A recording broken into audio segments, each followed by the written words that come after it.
Hey guys, tonight we are journeying back into the deeply weird, questionably scented and surprisingly well-regulated world of the Middle Ages, where laws were strict, fashion was risky, and bread could literally land you in jail. You might think, how bad could it be? But, spoiler alert, you probably won't survive this. At least not without getting fined for your shoes, whipped for kissing in public, or accidentally marrying someone by proxy. So before you get comfortable, take a moment to like the video and subscribe, but only if you genuinely enjoy what I do here. That way I know I'm not just whispering obscure history into the void. And hey, drop your city and current time in the comments. It's always weirdly fun to see who's drifting off to medieval oddities from halfway across the world. Now dim the lights, maybe turn on a fan for that soft background hum, and let's ease into tonight's journey together. We begin with a law so oddly specific it reads like a fashion critique. Don't wear purple unless you're royal. Yes, the colour purple, a shade now found on yoga mats and plastic grapes, was once restricted by law to the elite. And for reasons that were more economical than egotistical in medieval Europe, purple dye wasn't just expensive, it was ridiculously, soul-crushingly rare, made from the mucus of sea snails. Yes, really, the stuff required thousands of mollusks to dye even a single garment. The process smelled terrible, took forever, and the result was honestly kind of a muddy plum, unless you got the formula just right. So the elite said, yeah, we're the only ones who get to smell like salty snails and look important. And boom, sumptuary laws. These were legal codes designed to reinforce social hierarchies by regulating what people could wear, eat, and sometimes even say. You're a blacksmith, you wear brown. A merchant, maybe dark green if you're doing well. Purple, that was reserved for royalty, bishops, and the kinds of people who literally had the grace of God stapled onto their job title. Wearing it without permission wasn't just frowned upon, it could get you fined, publicly shamed, or worse. And not just the wearer. Tailors could be punished for even making illegal clothes. Now what's funny here is that the law didn't just stop at purple, it branched out into other colours and materials too.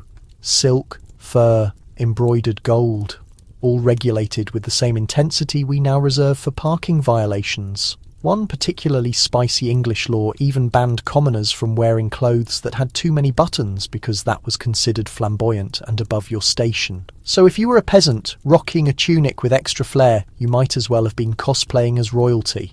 That didn't go over well. Here's the quirky part. Some of the most well-known rebels of the time broke these fashion laws on purpose, just to show off. One famous example, Edward IV of England, who wore Italian-inspired velvet and fur-lined capes that flaunted the very laws he helped enforce. That's like writing parking tickets all day, then double parking your gold carriage outside the castle for fun. And people noticed. Breaking fashion laws became a subtle flex, a way to signal wealth and influence by teetering right on the edge of legality. Now, of course, the scholars love to argue over how strictly these laws were enforced. That's the open debate. Some say they were mostly symbolic, more about reminding the masses of their place than actually punishing individuals. Others point to court records and fines and say, nope, enforcement was real and often harsh. The truth probably sits somewhere in the middle, in large cities, where the elite were feeling especially paranoid. Yeah, you'd better not show up in a purple hat. But out in the countryside, where the local lord had bigger problems like wolves or a poor harvest, your fashion crimes might slide by with a stern glance and a don't do it again. Still, it's strange to think of clothing as illegal, right? Imagine opening your closet and realising that depending on your social rank, half of it could get you arrested. The shirt you're wearing right now, if it's dyed synthetic or has a logo, you'd already be in trouble. And that's what makes this whole system so perfectly medieval. It wasn't just about utility. Clothes were identity. They told the world who you were, where you stood, and what laws applied to you. And in a world obsessed with order and divine right, messing with that structure was seen as a threat to more than just fashion. It was a threat to God's plan. You wander through the muddy streets of a medieval city, cloak drawn tight against the damp air. As you pass market stalls filled with root vegetables and suspiciously sleepy chickens, a man walks by wearing a dull brown tunic. You think nothing of it until a constable appears out of nowhere, inspecting tunics like they're contraband. The man's belt is too ornate, his boots laced with leather that looks too good. A fine is issued on the spot. The man grumbles but hands over a copper coin, knowing better than to argue. You slip away, suddenly aware of your own outfit. That deep violet scarf you picked up in the last village? Yeah. You quickly stuff it into your satchel, heart pounding a little harder. Welcome to a world where fashion is politics, colour is currency, and breaking dress code is a literal crime. Oh, and just wait till we get to pointy shoes. Okay, so you've survived the purple police. Barely. But don't get too comfortable, because tonight's next medieval gem is somehow even weirder. Imagine being told that you could not take a bath on certain days of the week. Like, you're about to get into your wooden tub, you've hauled the hot water sprinkled in your fancy herbs, and then boom. Nope, it's Wednesday.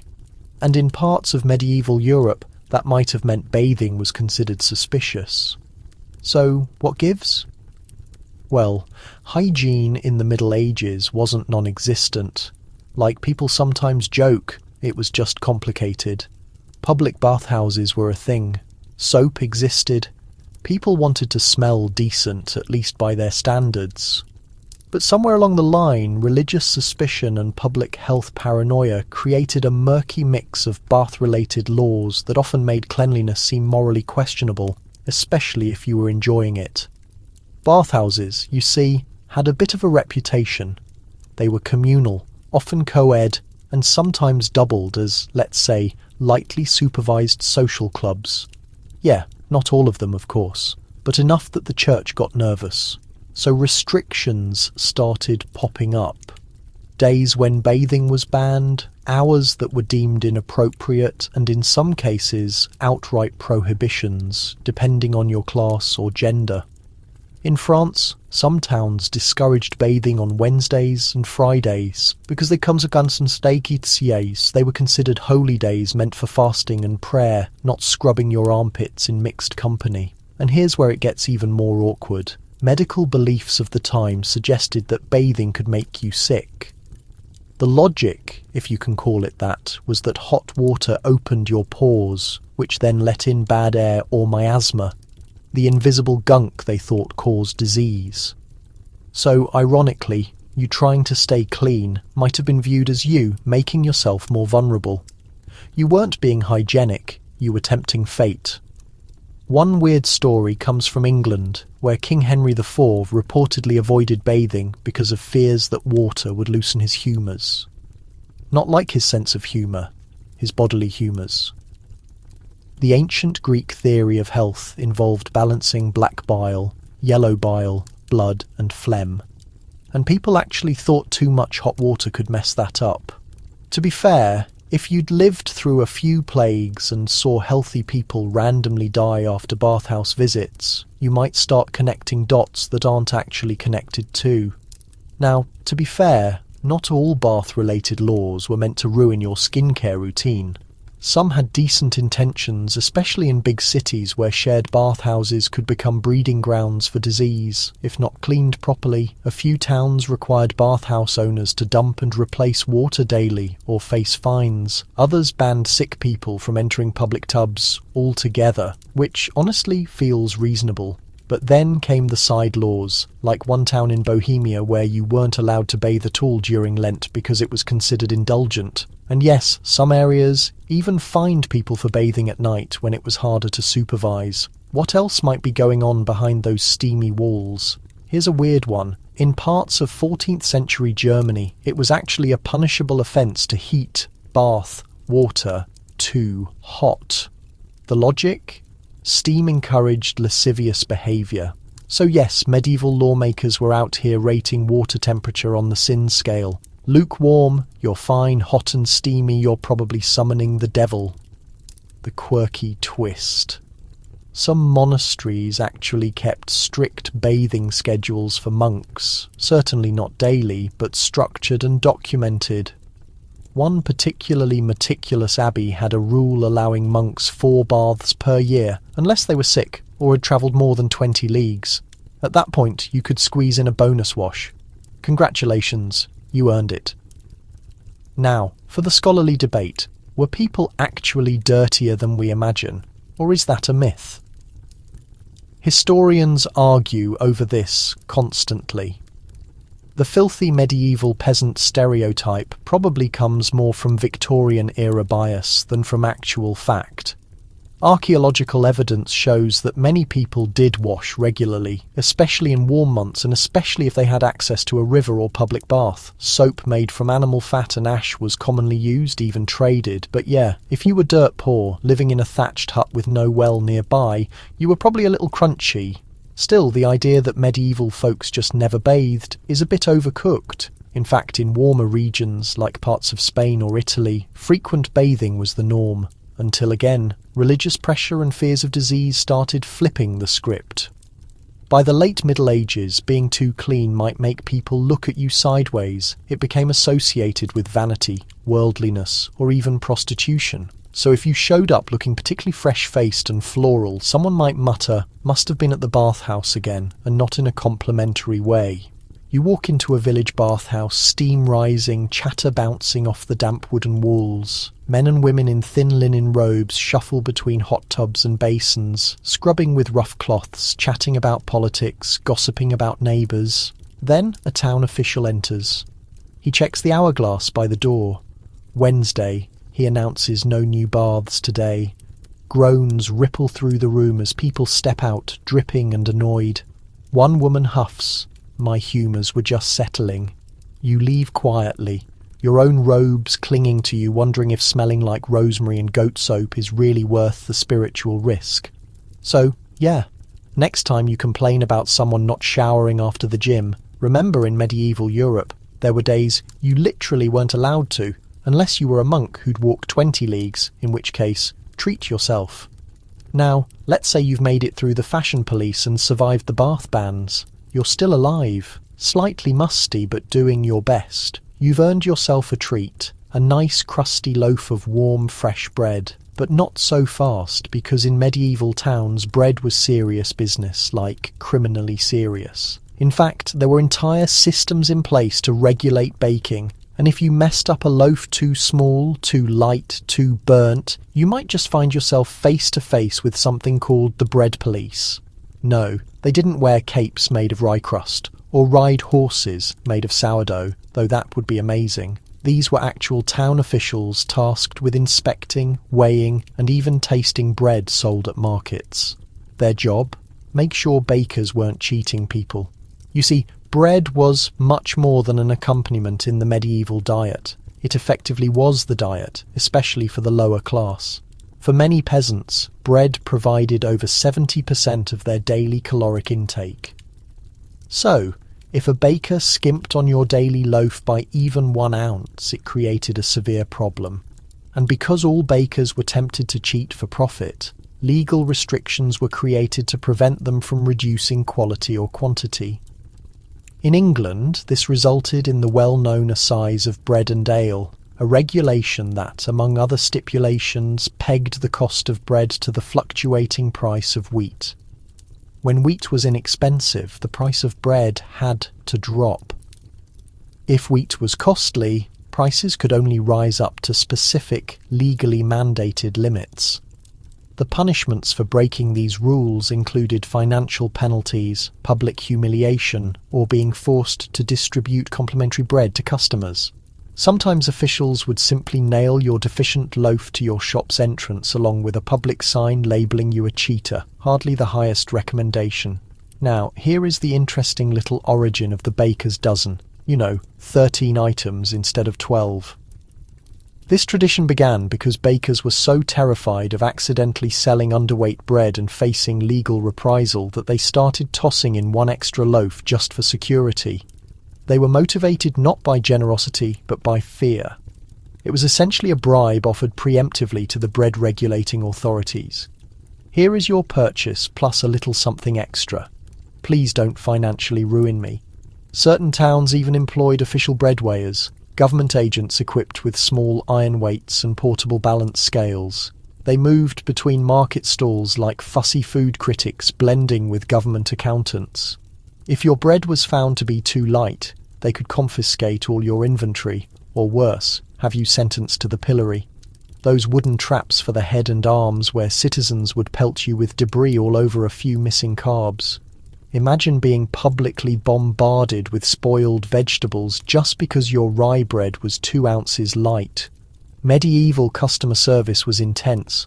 Also, the regulations applied to ingredients, not just the weight. The bread was required to be pure. No cheap filler materials, no mysterious flours. Some dishonest bakers would try to be sneaky, mixing their wheat flour with ground beans or chalk to extend their supply, which, unsurprisingly, was terrible for the health of the consumers. If they got caught doing this, they could be permanently banned from baking or made to publicly consume their own tainted bread in front of an angry crowd. One famous French case involved a baker who used powdered bone to stretch his flour and ended up getting, well, let's just say he spent a significant amount of time in the local prison. This brings us to the historical debate. Were these restrictive regulations truly effective, or were they mainly for show? Some academic experts suggest that most towns lacked the resources to enforce bread laws on a regular basis, especially during times of widespread famine or military conflict. A lot hinged on how closely the local lord was supervising the marketplace. During lean economic periods, regulations were sometimes loosened, and people knew they were being defrauded but accepted it because, after all, bad bread is preferable to starvation. Other experts point out that detailed town ledgers show regular inspections, continuous fines, and a very thorough paper trail of enforcement. So perhaps the legal policing was quite real, and the tradition of the baker's dozen wasn't just a quaint custom. It was a genuine necessity for professional survival in the cutthroat underworld of the medieval bakery trade. A particularly grim but accurate story. In 1266, during a severe food shortage in London, multiple bakers were publicly executed for the crime of selling underweight loaves. Executed for bread. The message was perfectly clear: tamper with the carbohydrates and we will tamper with you. You enter the busy medieval marketplace, pulled in by the wonderful aroma of fresh bread wafting from a wooden stall. The baker, a round woman with flour marks on her face, hands you a loaf with a routine smile. As you examine the bread in your hands, a cloaked man appears silently next to you. He is not shopping. He is conducting an inspection. He takes the loaf from you, places it on a small scale he removes from his pouch, and waits. Everyone near the stall stops and holds their breath. It is light by half an ounce. The baker's face instantly loses all colour. The inspector raises one eyebrow and quickly writes something on a piece of parchment. "Dock it a half dozen," he states simply. The woman complies, already starting to set aside 6 loaves to be given to the poor as her official penalty. The inspector disappears back into the crowd, like a bread-themed vigilante. You clutch your loaf tighter, suddenly realizing it might be the most legally compliant thing you eat all week. Oh, and just wait until we discuss ale. If you believed that bread was subject to heavy policing, alcohol in the Middle Ages was governed by an entirely different level of intense scrutiny. But let's not rush. We still have curfews to violate and shoes to measure. But remember this: the next time somebody gives you a baker's dozen and says it's just a little extra, you now know that humble bonus bun is not only kindness, it is historical self-preservation.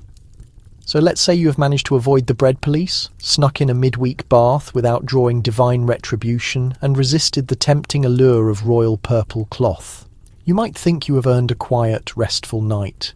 Maybe sit near the fire, enjoy a sip of ale, and gently drift off to the sound of hooves clomping and distant lute music. But no, because guess what? It is curfew time. And in numerous medieval towns, the curfew was not just your mother yelling up the stairs. It was an actual law, enforced by bells, fines, and a strange preoccupation with ensuring everyone went to sleep at an appropriate religious hour.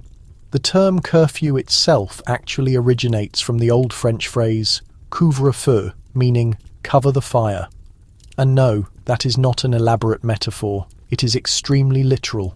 At a specific time every evening, usually immediately following sunset, a bell would begin to ring across the town. This was your official signal to cease your activity, extinguish all your candles and hearth fires, and go to bed. Or at least appear to. The purpose was not merely to keep people out of trouble, it was primarily about fire prevention. In towns constructed mostly of wood, straw, and pure good fortune, fire represented a continuous, terrifying threat.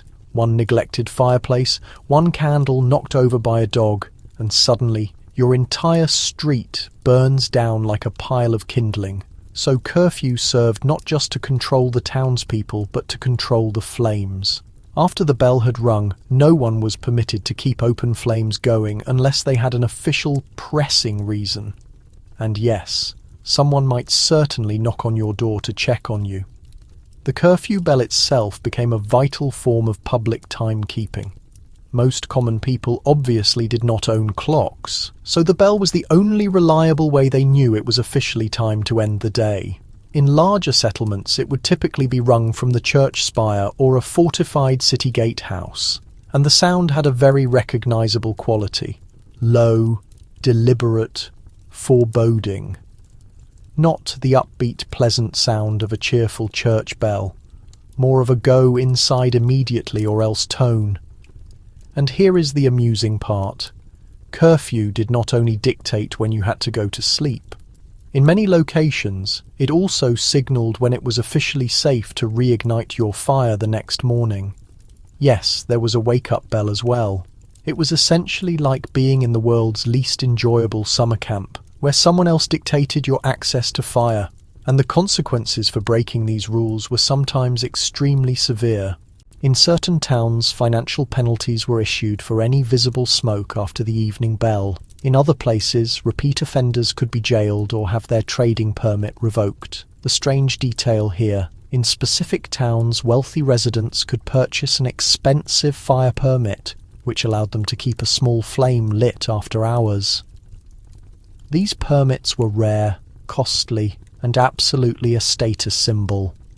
If your neighbours saw a faint light glowing from your windows at midnight, they might grumble, "Oh, the rich with their midnight soup." It was definitely a class issue, because of course, everything was. Even bedtime had its own hierarchy. And now, naturally, we come to the academic debate. How rigorously was the curfew law actually enforced? As with countless medieval laws, enforcement varied significantly.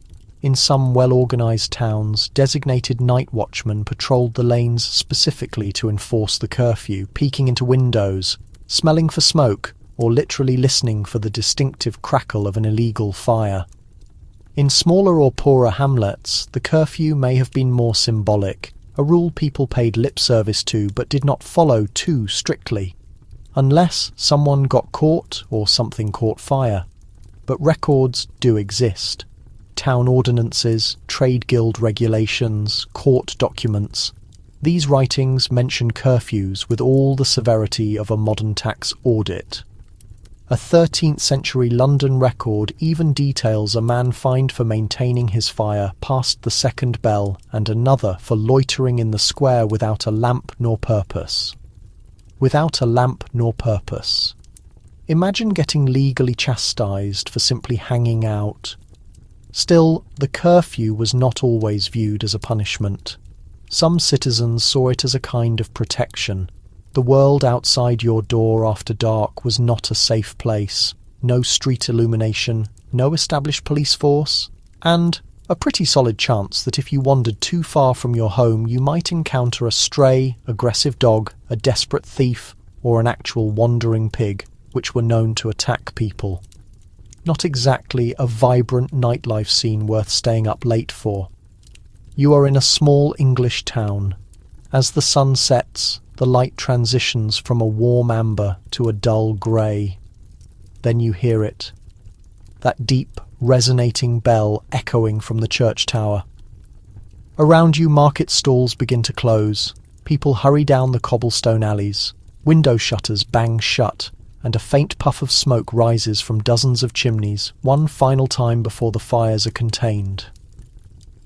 A young boy with a cart full of ash scoops slowly passes, and an elderly woman leans out of her doorway to remind you. No lights after the bell, dear, unless you want to visit the stocks. You rush into your inn just as the final heavy toll rings out. The mood instantly changes, the streets become silent, and somewhere outside a watchman slowly clinks along in his armour, lantern swinging, his eyes scanning for rebels hiding soup pots. Naturally, as with many medieval laws, there were always people who found ways to circumvent the rules. Innkeepers might keep the kitchen fires going slightly longer if they had important out-of-town guests. Blacksmiths occasionally received emergency permits to work at night if a lord's horse lost a shoe. And the clergy, well, they were allowed to burn candles all night long for prayer. Was it always for prayer? Let us just say that historical letters hint otherwise. Still, the curfew bell continued to ring on every single night for centuries. In certain towns, you can still hear that bell today, though now it is mainly a ceremonial tradition. A quaint little acknowledgement of an era when fire, fear and bedtime were all regulated by one formidable sound resonating through the rooftops. So the next time you stay awake too late scrolling on your phone, remember the medieval curfew. No brightly glowing screens. Just a law instructing you to extinguish your hearth, hide your candles, and be thankful you were not wealthy enough to be tempted by soup after midnight. So, after successfully surviving the bedtime bell and slipping off to sleep before the town watch smelled your late-night stew, you wake up ready to face a brand new day in medieval life. Perhaps today is the day you will earn some money, flirt a little at the marketplace, or finally try that mysterious meat pie. But if it happens to be Sunday, well, too bad for you, because there is an entirely new set of rules waiting to slam the brakes on whatever recreational activities you had planned. And if you happen to be a butcher, congratulations, you are absolutely prohibited from working today. Because medieval people were exceptionally serious about their weekends, or at least one particular day of the week when God was supposedly paying extra close attention. Now keep in mind, this was long before the modern concept of a 5-day work week or a relaxed Sunday brunch. You laboured when there was work available and rested only when your body or the weather forced you to. But then came the Sabbath laws, deeply rooted in Christian theology and interpreted by medieval governments in increasingly intense and, to be honest, sometimes ludicrously specific ways. The most important law was that Sunday was the Lord's Day, which meant no unnecessary manual labour and absolutely no cutting up animal carcasses. Butchers, in particular, were heavily targeted. Why? Well, their profession was messy, public, and involved an obvious abundance of visible blood. Not precisely the image the church wanted people to witness on a day officially dedicated to spiritual cleanliness. Furthermore, the noise of cleavers striking bone and the odour of boiling animal fat did not exactly foster a contemplative mood for prayer.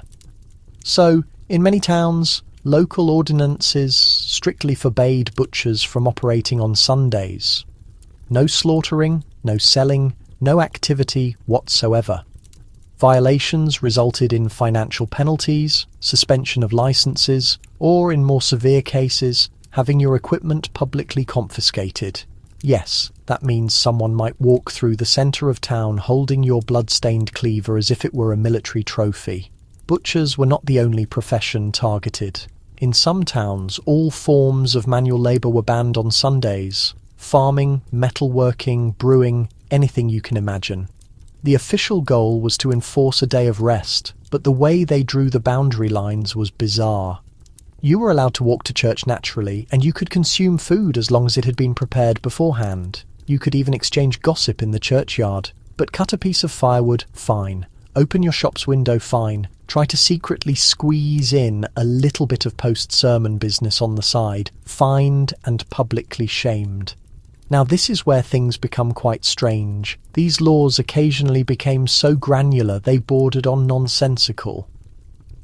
In 14th century London, there was an official ordinance stating that no animal could be slaughtered publicly on a Sunday. But if it was absolutely required for the general health of the town, the act had to be performed in secret, concealed under a cloth.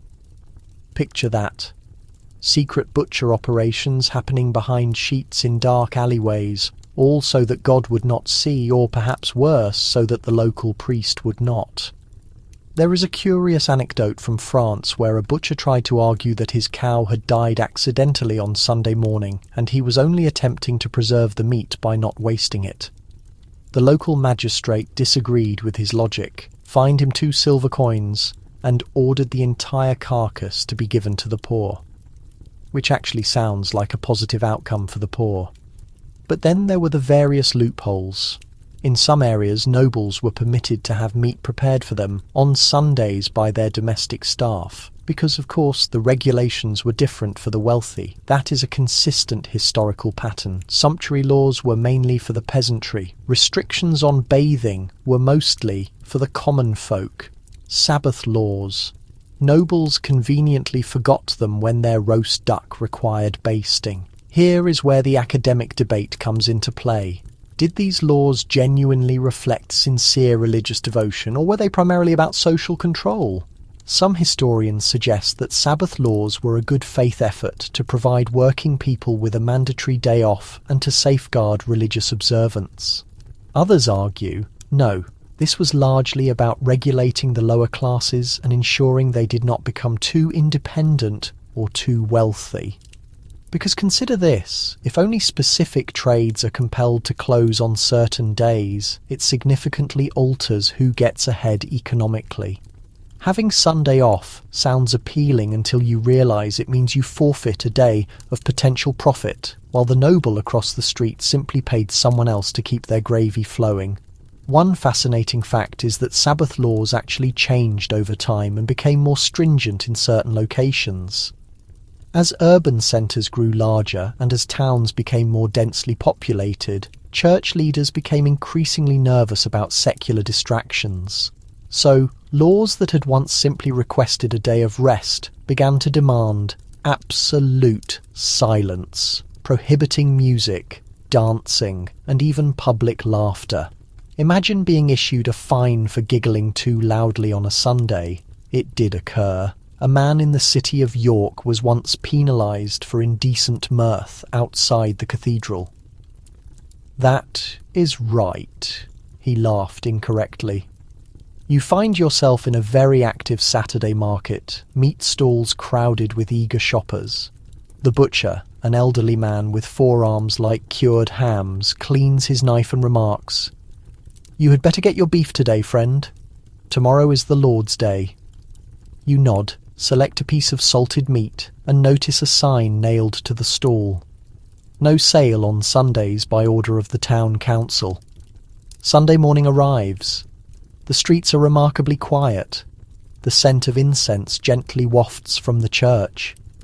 But behind one tightly closed shop window, you catch a glimpse of some movement. The butcher is inside, quickly slicing something by candlelight. You lock eyes with him through the glass. He gives you a knowing wink, a finger held to his lips. This is meat being sold on the black market. And so, Sundays in medieval towns were not always peaceful and restful. They were tense, a day of quiet surveillance, of secretive deals, of trying to recall whether churning butter was classified as labour. Butchers certainly had it tough, no question about that. Blood and bones were not welcome on the Lord's Day. And if you dared to break the rules, you had better hope your neighbours liked you enough not to report you. So the next time you enjoy a Sunday roast, remember that somewhere in 13th century Europe, a butcher, likely risked public disgrace and divine fury just so someone like you could enjoy a lamb shank while pretending to doze through a church sermon. All right, you have now survived Sabbath meat prohibitions, skillfully avoided curfews, and learned that both bread and bathwater were subject to numerous legal disclaimers. But let us imagine you have a special person in your life. You are not wearing any purple, you are keeping your shoes simple, and you have finally saved up enough money to take your sweetheart on a lovely stroll through the main market square, perhaps a little hand-holding, a nervous smile, and wait. Did you just exchange a kiss in public? Yes. Well, congratulations. You might have just violated the law, because in some medieval towns, public displays of affection were outright illegal, and it was irrelevant whether you were passionately in love, formally engaged, or even legally married. The core reasoning was morality, or more specifically, the outward appearance of morality. The church was not only concerned with your actions behind closed doors, they were intensely interested in how you conducted yourself in public spaces, because external behaviour, they firmly believed, was a reflection of your internal purity. So, if you were passionately kissing in front of the candle shop, that was not seen as romantic, it was scandalous. And laws existed specifically to curb this activity. In certain regions, these prohibitions were formally incorporated into the town ordinances. No kissing publicly, no overly suggestive touching, and absolutely no lingering, prolonged staring. This seems absurd today, but back then it was part of a much larger societal system of controlling behaviour. You were expected to behave with strict restraint, absolute decency, and a constant awareness that God, or at least a very intrusive neighbour, was observing you. And it was not solely the church wagging its finger. In many large cities, secular governments participated, enacting civil laws to reinforce public decency. In 14th century Florence, for instance, the Office of the Knight was a legitimate legal entity tasked with monitoring sexual conduct, particularly among unmarried couples. These officials were out patrolling at night, watching narrow alleyways, listening through closed windows, and completely ready to haul someone into court for seemingly inappropriate public behaviour. Can you truly imagine being summoned to a courtroom for passionately kissing your fiancé? Because it occurred often. Now, before you conclude this was all about religious strictness, let us consider the strange economic aspect. In certain regions, public kissing was strongly connected to formal courting rituals, and courting rituals came with significant expectations, mainly financial ones. A kiss was not merely a kiss, it was widely considered a declaration of serious intent. It implied an engagement was imminent, and if you conveyed that impression and then failed to proceed with a wedding, you could face accusations of fraud. That is right, romantic fraud. There are historical cases where women successfully sued men who kissed them publicly and then refused to propose. He promised me he loved me was not just an expression of heartbreak, it could be a valid legal argument. And sometimes the women won. There were also clear class distinctions. The wealthy nobility could often get away with a little flirting, maybe a discreet kiss in a quiet corridor, or a dramatic hand kiss during a feast.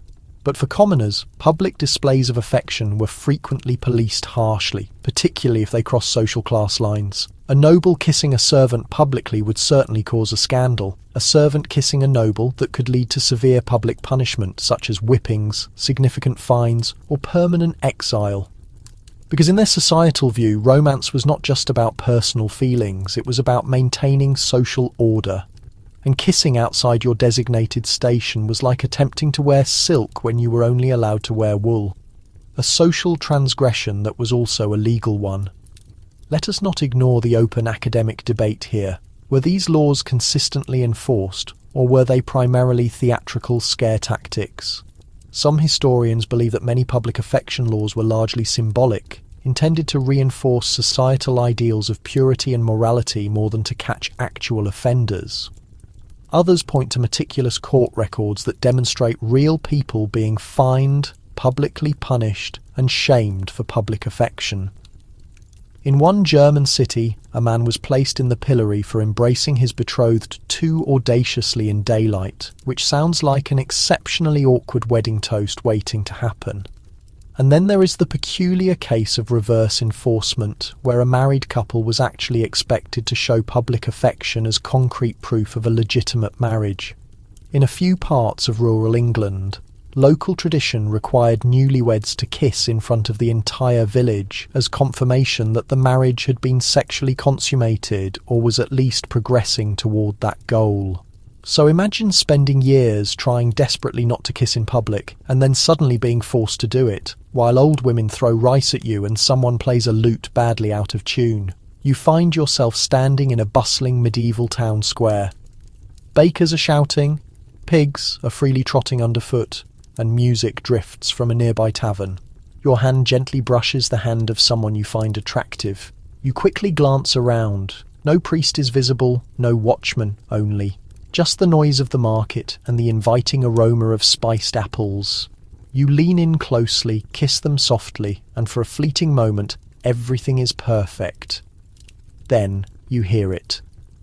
A deliberate cough. Behind you stands a town official, his arms folded, holding a fine parchment already partially filled out.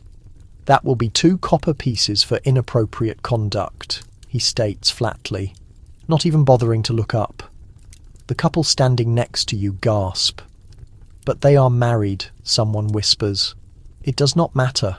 The law is the law, and today the law is completely humorless." Now, here is a fascinating little twist. Some of these regulations developed directly from earlier Roman law, which had similar rules concerning public behaviour and morality.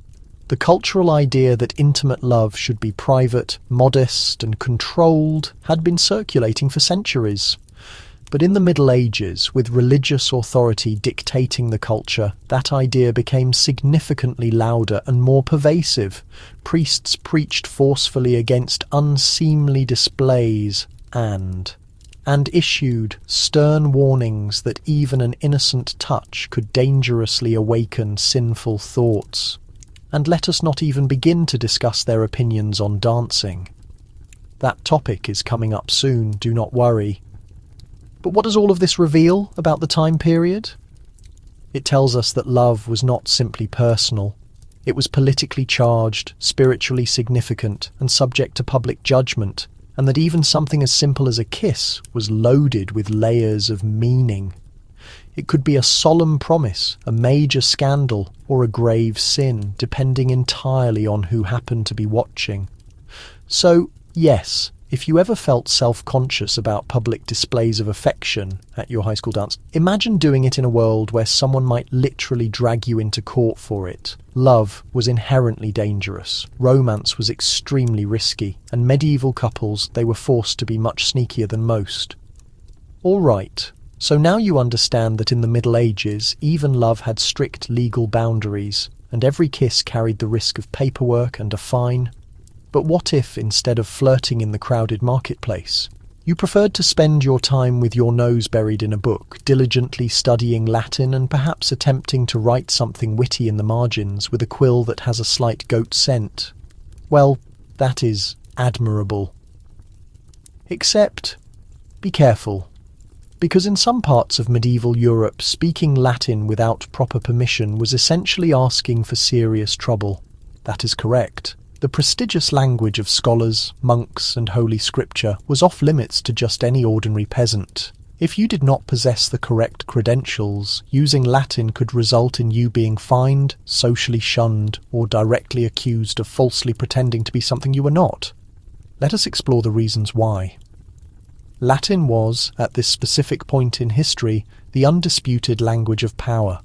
It was exclusively utilized in formal religious ceremonies, legal documents, medicine, scientific study, and philosophy, all the important fields. If you could competently speak or write in Latin, it immediately signalled that you possessed education, privileged access, and very likely belonged to the clergy or the intellectual elite. It was comparable to possessing a graduate degree that also simultaneously gave you the physical keys to every major library and courtroom across Europe. And if you were not part of that group, but attempted to behave as if you were crossing a very serious social boundary. In some regions, especially those heavily influenced by universities and monastic schools, using Latin without being a member of the clergy or an academic was widely viewed as a form of social deception. Think of it like trying to crash a sophisticated dinner party wearing a tuxedo you borrowed from your younger cousin. You might look the part superficially, but if someone sees through the deception, you will certainly be thrown out. In fact, there are historical records of people being explicitly banned from speaking Latin publicly if they were not members of the cloth. Sometimes these rules were formally documented, other times they were simply understood, creating a kind of social minefield for anyone who was too curious or had a tongue that was too fluent. Why was this protection so critical? Well, Latin was not just a language. It was gatekeeping in its most verbal manifestation. It effectively kept outsiders excluded from important conversations, legal processes, and complex theological debates. If you were unable to understand Latin, you could not participate in these discussions, and that was precisely the intent. Most people spoke their native local language, English, French, German, Flemish, whatever the regional dialect was. Latin existed in a separate, insulated world. A cleric could read a last will and testament aloud at a funeral, and absolutely no one would dare to question a single word of it, even if he was subtly inserting a clause that gave the church an extra cow. Here is the amusing fact of the day. Some monasteries actually invented their own internal dialects of Latin, essentially creating a form of church slang, so that even if an outsider did happen to know Latin, they would still be thoroughly confused. It was like a complex insider language, but with significantly more judgment involved. These modified forms were often employed in internal documents or quietly whispered during disciplinary meetings, solely to ensure that Brother Thomas did not accidentally leak monastery gossip to the stable boys. Even more bizarre, there were specific times in history when women were formally banned from learning Latin in certain schools or monasteries. The stated reasoning? That women could not be reliably trusted with a language that granted them access to profound philosophical and religious texts, which, to be perfectly clear, is a strange and uncomfortable way of tacitly acknowledging that Latin held immense power. So much power, in fact, that it had to be protected at all costs, like a medieval equivalent of nuclear launch codes. Now for the scholarly debate. Was all of this truly formalised, or was it more of a pervasive social taboo? Some researchers argue that there are not many written laws that explicitly banned non-clergy members from speaking Latin. It was more likely an enforced cultural norm, a rigid know-your-place social system, policed not by the formal state, but by deep social scorn. Others point to a few town charters and specific ecclesiastical records that do appear to suggest actual official policies about precisely who could legally translate or recite Latin in a public setting. So, like many aspects of medieval life, it was probably a combination of both. Some rules were formally documented, others were deeply embedded in long-standing custom. It becomes even more complicated when you introduce the wandering scholars, young men who had some university education but no actual money, no formal degree, and entirely too much free time. These individuals would drift aimlessly from town to town, quoting Latin poetry loudly in taverns to try to impress young women, or attempting to swindle locals by falsely claiming to be official messengers from bishops. They were considered dangerous figures, not because they were physically violent, but because they possessed words. They had knowledge. And in a world where the vast majority of people could not even read their own names, that was a truly formidable power. Skinny guys with ink-stained fingers could be just as threatening as armoured knights, depending entirely on what precisely came out of their mouths.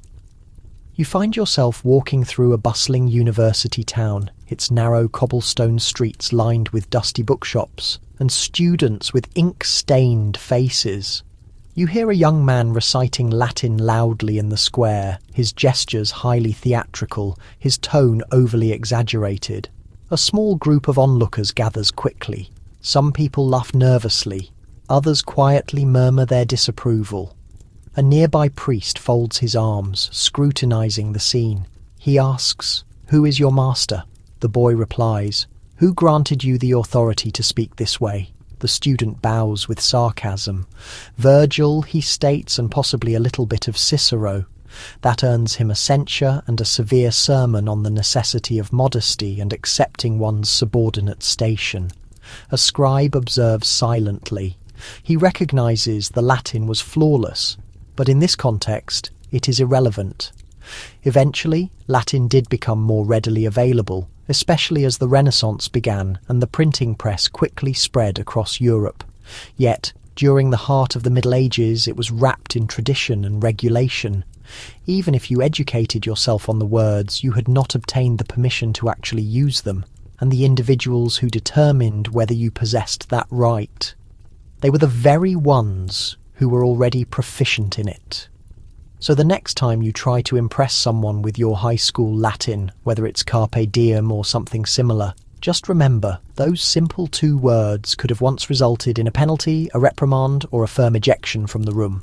In the medieval era, it wasn't only what you uttered, it was who was permitted to utter it. So, after carefully avoiding forbidden dialects and ensuring your Latin recitation doesn't irritate the nearest monk, you return to your small home, or perhaps your workplace, feeling self-assured.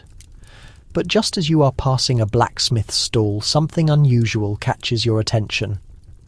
A man is being accosted, not for theft, nor for profanity, not even for engaging in public kissing, but because of his footwear, specifically because the tips of his shoes are too pointed. Yes, you heard correctly. In medieval Europe, there were actual statutes that governed the contour of your shoes, and if the curve of your shoe extended too far beyond your natural toes, you could be fined, publicly ridiculed, or even barred from certain premises. Welcome to the completely absurd, yet entirely real, pointy shoe crisis. Let's momentarily step back, or perhaps take a delicate toe-forward stride. Around the 14th century, a new style trend captivated Europe, the pollen, also known as the Krakow shoe. These were long, slender shoes featuring elongated, curled toes that occasionally stretched up to 2 feet past the actual foot. They originated with the aristocracy, naturally, because who else would transform walking into a balancing act just to appear fashionable? However, soon enough, like all popular trends, the look filtered down to the merchant class and then even further down the social ladder. Suddenly, commoners were awkwardly shuffling around in curled toe abominations that served no practical use but made you seem just slightly more distinguished. Enter the backlash. Clergy members, municipal authorities, and even royalty viewed these shoes as a challenge to decency and order. After all, if the lower classes were adopting stylish shoes, what might follow? Gold belts? Flavoured bread? Dogs wearing hats? The horror. Consequently, legislation was enacted, specifically sumptuary laws, the same kind that govern textiles and colours, but this time directly targeting your feet.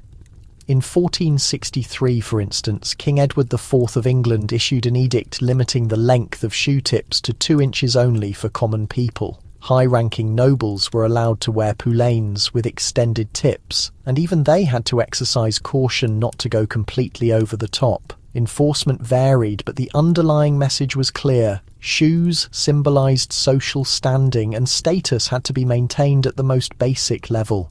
Now, here is the amusing part of the narrative. The longer the shoe, the less functional it became. Some reports suggest that nobles secured the ends of their poulaines to their garters simply to prevent them from dragging through the mud or causing them to trip in doorways. Imagine trying to flee a fire or evade a horse-drawn carriage with your feet entangled like pasta. It was a battle of fashion, and comfort was the initial sacrifice. And let us not pretend this was purely about social rank. a significant element of moral panic was also involved. Church officials regularly asserted that long pointed shoes were a manifestation of conceit, vanity, and naturally sexual depravity. Yes, in typical medieval fashion, there were sermons cautioning that overly pointed shoes were tools of the devil, steering men and women toward lustful thoughts and immoral conduct. Because again, apparently nothing tempts the soul quite like a sharply designed foot. Scholars still debate the seriousness with which these shoe regulations were implemented. Some contend that they were mostly disregarded outside of major urban areas, and that in smaller communities people wore whatever they could afford, even if it meant looking like they had borrowed their footwear from a court jester. Others cite documented penalties and confiscations, indicating that fashion policing was very much real and very intrusive. Picture being summoned before the town judge while someone holds up your boots as if they were incriminating evidence in a court of law. Is this your poulain, sir? Justify this 8-inch toe. You enter a guild hall on business, perhaps to ask about a new apprenticeship opportunity. But before you get 3 steps inside, the doorman halts you.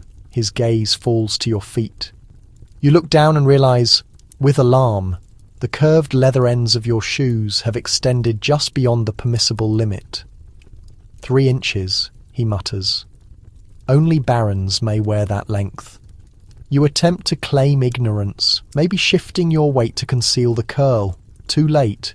You are escorted out with a warning and a booklet on proper shoemaking. Naturally, not everyone despised the poulains. Some chroniclers viewed them as artistic or even cutting edge. Shoe design during this era was surprisingly innovative. We have archaeological evidence of shoes dyed in vivid colours, embellished with gold, and even shaped like the heads of animals. But always without fail, fashion had political implications. The way you dressed was not merely about personal expression, it was a public statement of your identity, your social class, and whether you grasped the rules of the society you were in. And here is the interesting development. When the pointed shoe laws were introduced, the style quickly diminished in popularity, not entirely because of the laws themselves, but because trends simply shifted, as they always do. Rounded toe shoes became popular again, followed by platform soles and then fur linings. The poulains eventually appeared ridiculous and obsolete, and even the nobility quietly put away their laced-up, dangerous footwear. Nonetheless, the laws persisted. For decades after the poulain was no longer in fashion, some towns still prohibited shoes with exaggerated points, just in case they made a comeback. That is how deeply these shoes had disturbed the general public. You walk down a rain-soaked street, your boots drenched and making squelching sounds with every step. You pass a struggling cobbler huddled under an awning, diligently crafting a pair of sturdy, rounded clogs. Sensibly shaped, he murmurs, nodding in approval. Across the street, a young, fashionable man strides by in dramatically pointed shoes tied with red ribbons. Everyone stares. An elderly woman crosses herself. The cobbler simply sneers. He will fracture both his ankles before dinner, he mutters. So, yes, the next time you choose shoes for their appearance rather than their function, remember that medieval society actually wrote laws to stop people from going too far with their footwear. It was not merely a style choice, it was a social uprising, a moral dilemma, and a tripping hazard all combined into one. And now you can't unsee the weaponized toe tips of history. So now that you have been ejected from a guild hall because your shoes were too controversial, and you have had time to contemplate your misdeeds, which are mostly style-related, it is time to discuss what occurs when reality finally catches up with you. Not in a romantic sense, or a political one, but, well, biologically. You pass away. My apologies. And as you depart this earthly existence in medieval Europe, your troubles are finally over, right? Actually, no, not at all. Because in many instances, your skeleton no longer belonged to you. It was the property of the church. That is correct. In certain regions of the medieval world, particularly in Catholic Europe, Your body, once deceased, was not automatically destined for repose or even for your family to enter according to their wishes. The Church often asserted legal and spiritual dominion over human remains, and what transpired next could become extremely bizarre very quickly. Suppose you were a person of minor importance, perhaps a scribe, a moderately successful merchant, or a knight who achieved nothing memorable. You would likely receive a standard Christian burial in sanctified ground. Your bones would rest undisturbed beneath the earth. Until, of course, the Church needed that grave plot back. Burial spaces in densely populated towns were not unlimited, and bones were frequently unearthed to make space for newer, more recently deceased inhabitants. What became of the remains? I'm glad you asked. In many churches, particularly those in Central and Eastern Europe, these bones were collected and stored in ossuaries, which are designated chambers, crypts, or entire subterranean cathedrals filled from floor to ceiling with skulls, thigh bones, and jaw bones. You have probably seen photographs of the famous Sedlec ossuary in the Czech Republic, the one where they arranged the bones into elaborate chandeliers and wall decorations. Yes, that was someone's deceased relative hanging above the altar. Why would the Church engage in this practice? For two reasons. First, simple, practical necessity. Burial space was limited, especially during outbreaks of disease or warfare. Second, and more disturbing, was the symbolism. These bone-filled crypts were intended as reminders of mortality, a kind of theological display. Behold these bones and recall that you too will perish. So perhaps contribute a little more generously this Sunday. Here is the interesting twist. Not all skeletons were treated the same way. If you were considered holy, perhaps influential, or merely fortunate, your bones might be transformed into a relic. That entailed being separated into smaller fragments and distributed among different churches like collectible sacred action figures. Your femur might end up in a grand church in Paris, your skull in a monastery in Bavaria, and your left thumb probably showcased in a glass container somewhere that charges pilgrims a small fee to view it. Saintly relics were a profitable enterprise. And yes, there were disagreements, sometimes violent ones, over who had the right to possess which bones. In one particularly ridiculous incident, two churches both claimed ownership of the same saint's head. One refused to relinquish it, so the other asserted they possessed the genuine one. For years, both skulls were displayed simultaneously, and no one dared to ask, "Wait, how many heads did this person actually have?" Far too many. Now, this is where the ethics become complicated. In many areas of Europe, the Church held the legal authority to deny burial to anyone it deemed spiritually impure. Suicide victims, criminals, heretics, and excommunicated individuals could be completely barred from consecrated ground. Their bodies might be dumped in unmarked graves, burned, or simply left to decompose. In certain towns, a person who had lost favour with the Church could even have their remains dug up years later and reburied in a less dignified location. Medieval posthumous social exile was a very real concept. Let us turn to the academic discussion. Did the Church literally own your skeleton, or was it more of a spiritual assertion? Some historians propose that the legal control over bodies was symbolic, meant to highlight the Church's position as the gatekeeper to the afterlife. Others maintain that it was more than symbolic, that church courts and property laws explicitly granted churches the right to relocate, store, and even exhibit human remains as they saw fit. The truth is likely a combination of both.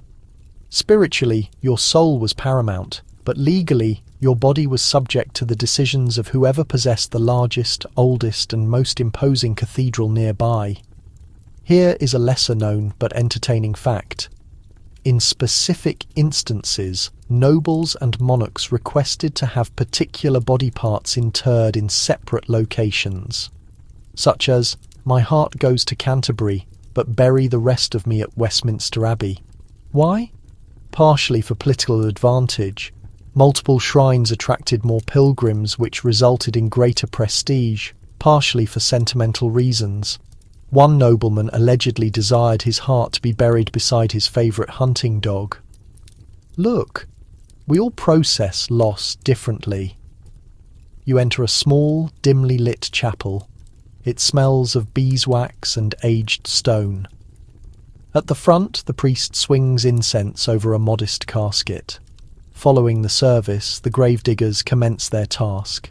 But you notice something unusual. Right next to the new burial plot is a mound of bones, neatly piled. Old Brother Anselm, the priest clarifies, we moved him to create space. He is now in the wall. It keeps the crypt cosy. You glance at the wall. Indeed, there is a small skull integrated into the stonework, its empty eye sockets catching the light. No one appears concerned by this. It is simply the established practice, and that is what is so peculiar and so profoundly medieval about the entire situation.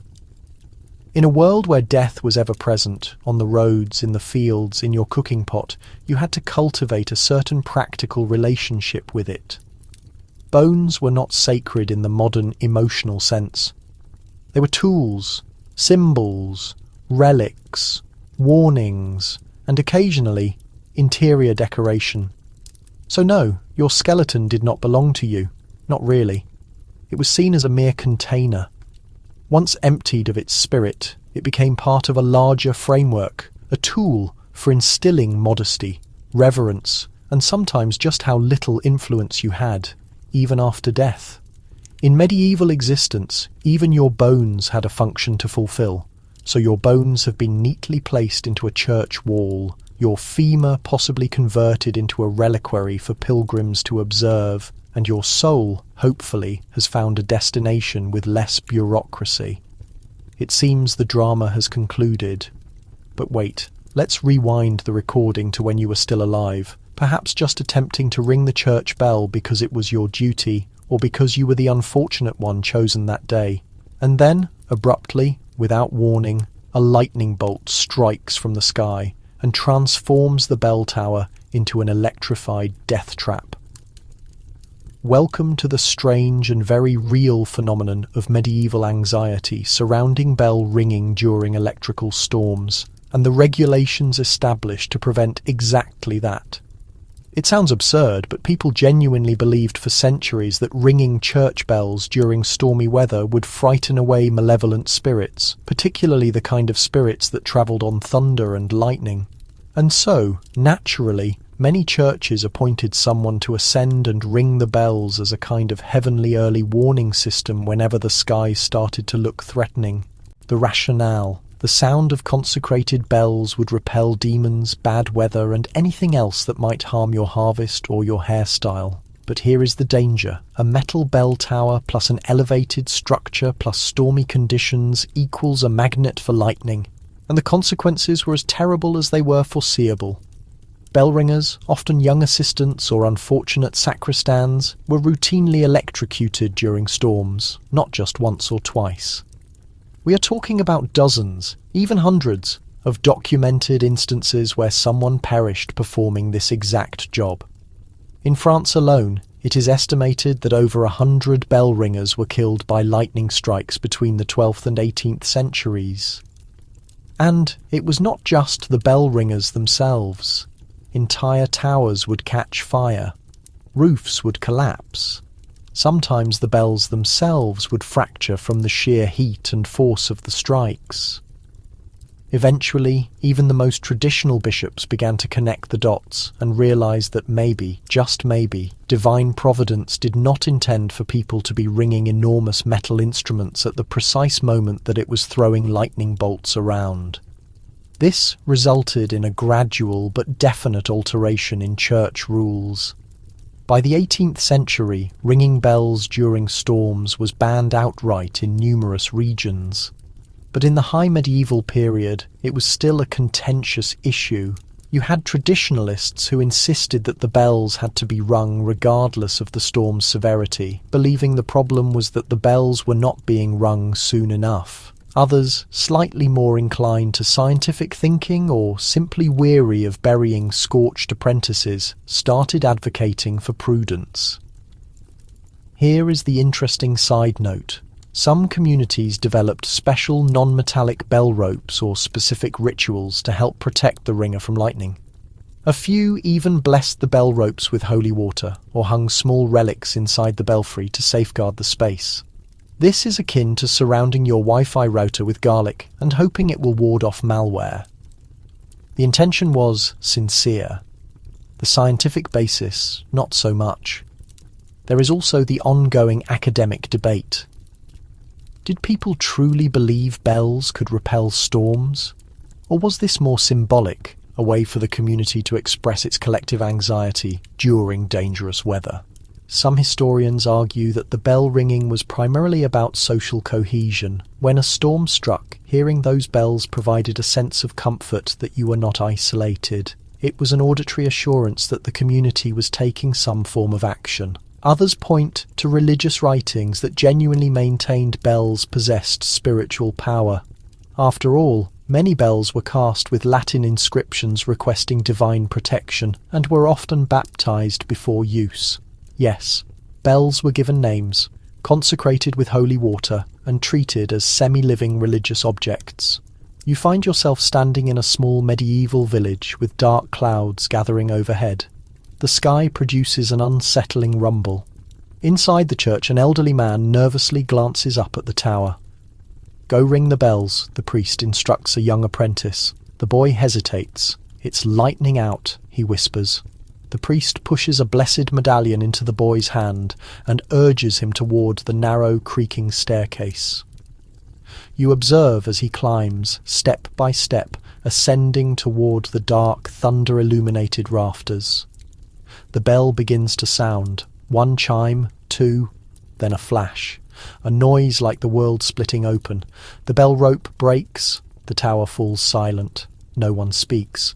They all just stare at the burnt rope and the thin column of smoke rising from the belfry window. After a sufficient number of incidents like that, local councils began quietly changing their regulations. Some towns prohibited bell ringing during an active lightning storm. Others started installing lightning rods, a concept that took time to be accepted but ultimately saved lives. Of course, the first people to suggest it were accused of defying divine will, because apparently protecting your tower from lightning implies a lack of trust in the Almighty's aiming ability.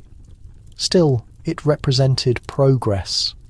And, by the late medieval period, some parishes had finally acknowledged that perhaps ringing bells would not halt a storm, but it might prevent a few more funerals.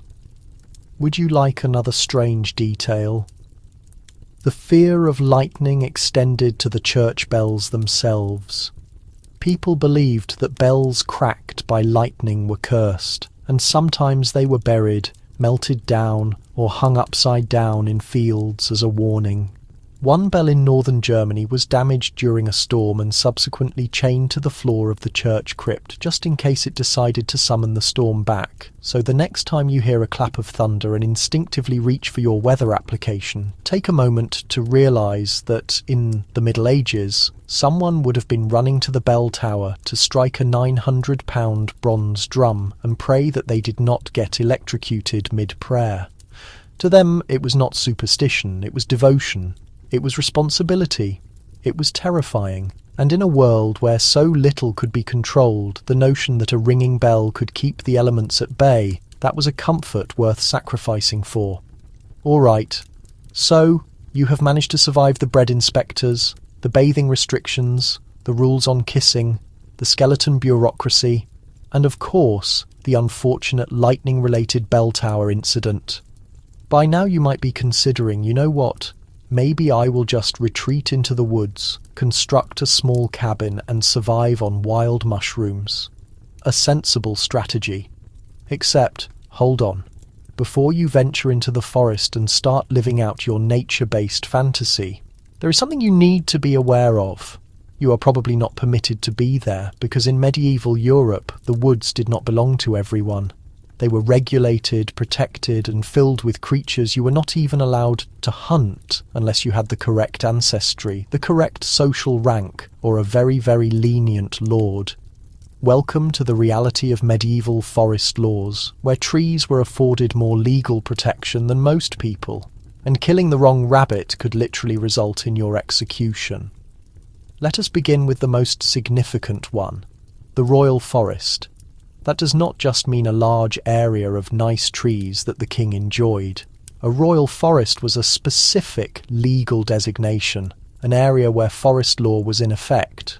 And it did not only apply to the trees, it included the animals, the rivers, the airspace, the fungi, the grass, the footpaths, and sometimes even the people who happened to reside there. Forests were considered a type of royal inheritance, especially in England following the Norman conquest. And the Normans took forest law extremely seriously.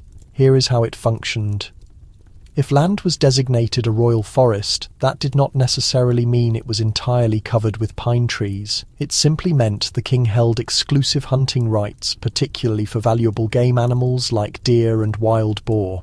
And if you, a common peasant, were caught pursuing a rabbit, picking a flower, or collecting kindling in one of these zones, you could be charged with illegal hunting, fined heavily, or worse. And by worse, I mean having your eyes put out or being sentenced to death, depending on the sheriff's mood that day. There are documented cases where people were disfigured or hanged for hunting game in protected forests.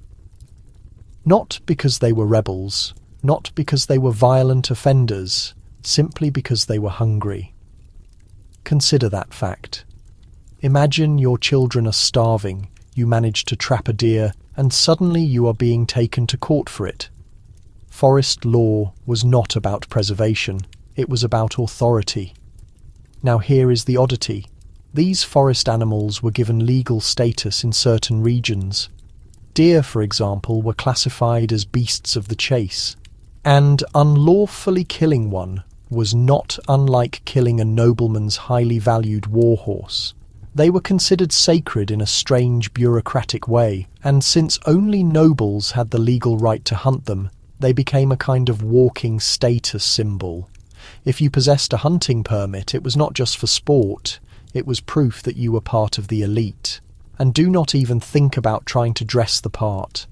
Wearing hunting attire, especially boots, cloaks, or hoods in specific colours, was itself deemed suspicious.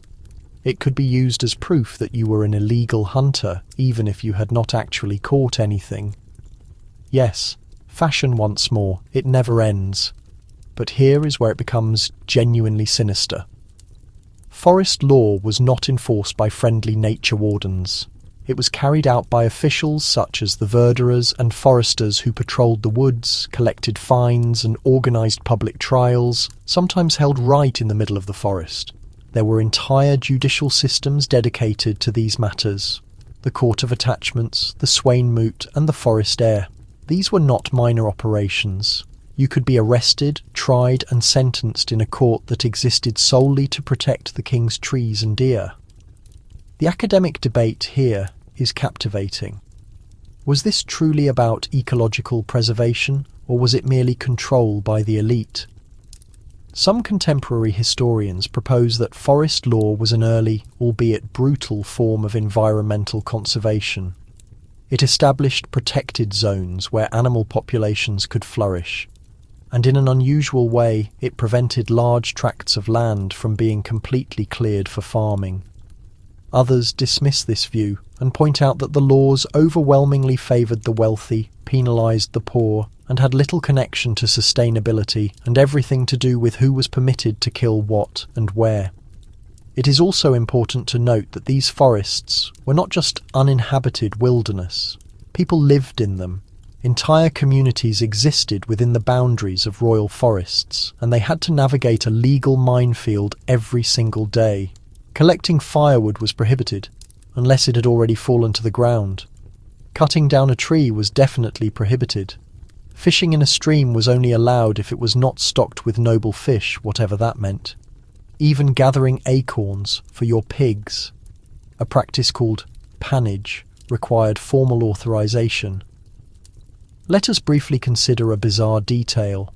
There are accounts of animals being declared off-limits, not because they were rare, but because they were considered too noble to be hunted. For instance, The white hart, a unique type of deer, killing one was not just illegal, it was regarded as spiritually perilous. In one story, a poacher who killed a white hart was said to be cursed and plagued by misfortune for the remainder of his life. Ghost deer. That is the level of belief we are dealing with. You find yourself walking through a thick, shadowed wood, the trees rising above you like the columns of a cathedral. You hear rustling, then the soft sound of hooves crunching on fallen leaves. A stag appears, massive antlers like twisted silver. You stop moving, you have a small knife in your backpack and an empty stomach, but then you remember this is a royal forest. There are eyes watching in these trees, and not all of them belong to wildlife. Behind you, a voice cuts through the silence. You turn. A man in green, with a badge on his clothing and a bow on his back, steps out of the shadows. You offer no reply. He does not require one from you. Eventually, pressure from the common people resulted in some modifications. Charters were issued, such as the Charter of the Forest in 1217, which reversed some of the most oppressive forest laws. It granted peasants limited rights to gather wood, graze animals, and access water. But the royal authority never completely diminished. The forests remained dangerous places, not because of predators, but because of bureaucracy. So the next time you wander through a peaceful park and enjoy the tranquility, take a moment to imagine being arrested by a bow-wielding forest ranger because your pig accidentally crossed an invisible boundary and ate the wrong kind of acorns. That is how the medieval woods operated. They were beautiful, yes, but they were also policed, patrolled, and absolutely not yours. You successfully exited the king's forest with all your limbs intact and miraculously avoided any fines. That alone is quite a victory. Perhaps now is the perfect time to celebrate. The harvest proved plentiful. No one's going to accuse you of poaching today. Plus, the tavern just down the lane is absolutely alive with music, loud laughter, and the soft chime of wooden mugs knocking together. Someone grabs your arm. They're dancing right in the town square, they tell you, their eyes shining bright like fireflies. But as you eagerly step outside, heart light and ready to move your feet, a harsh, serious voice suddenly slices through all the cheer. No dancing after dark.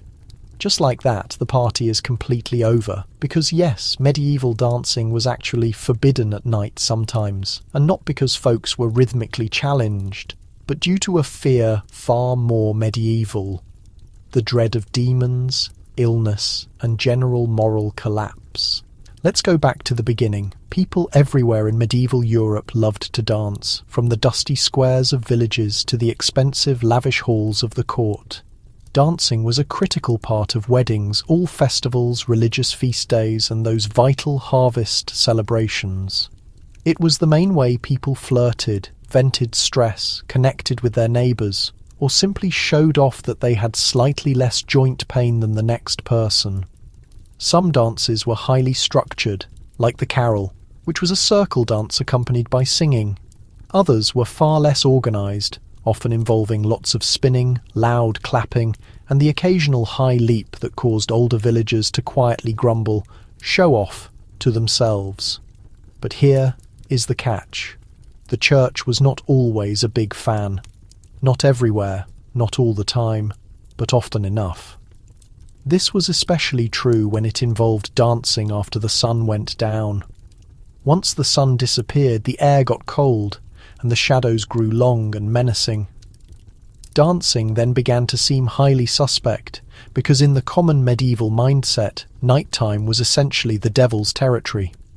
It was when temptation became strong, virtue weakened, and things that ought to have been silent suddenly became quite noisy. Local laws started appearing, specifically forbidding dancing after sunset, especially if it was in or near a church. The logic behind this was always a shaky, mixed-up cocktail of morality, outright superstition, and a need for public order. Dancing, they widely claimed, inevitably led to promiscuous behaviour. It aroused strong passions. People started getting too familiar. There was giggling and there was, heaven forbid, unsupervised mixing between unmarried young people, and where joy occurred without strict supervision, sin was sure to follow quickly. Here's a particularly strange little quirk. In certain regions of Germany and France, officials genuinely believed that excessive dancing could spread disease, both of the body and of the soul. There were even historical outbreaks of what we now call dancing mania.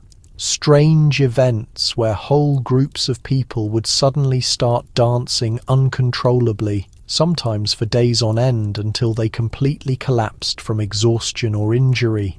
The most well-known case was in Strasbourg in 1518, when scores of people danced in the streets in a sheer frenzy that might have been caused by ergot poisoning, mass hysteria, or perhaps just sheer medieval stress.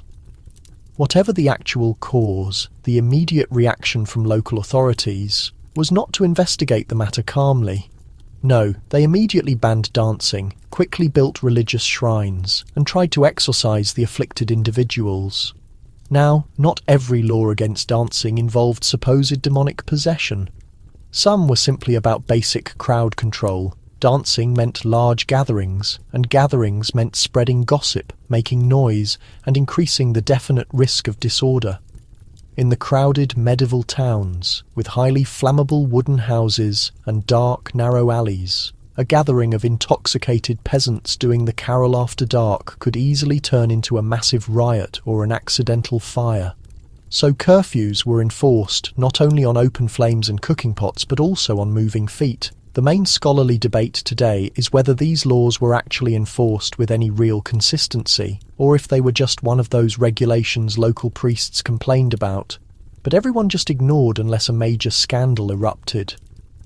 Some evidence clearly suggests that people mostly just danced anyway, often in secret locations. There are many written sermons complaining that the young dance in the moonlight, like beasts, which essentially means they won't stop, and I am extremely angry about it. And then, of course, there were the major class issues. Nobles were free to dance whenever and wherever they wished. Their dances were much more formal, slower, and held strictly indoors. They had dedicated musicians, official chaperones, and wine that wasn't served in clay pitchers.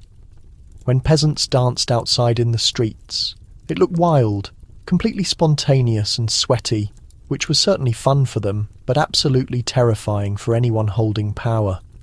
So, as always happens, the rules were not applied fairly. A baron's daughter dancing by candlelight in a stone hall? Artistic. A blacksmith's daughter dancing barefoot in the mud after curfew? Scandalous. You are now standing at the very edge of the square.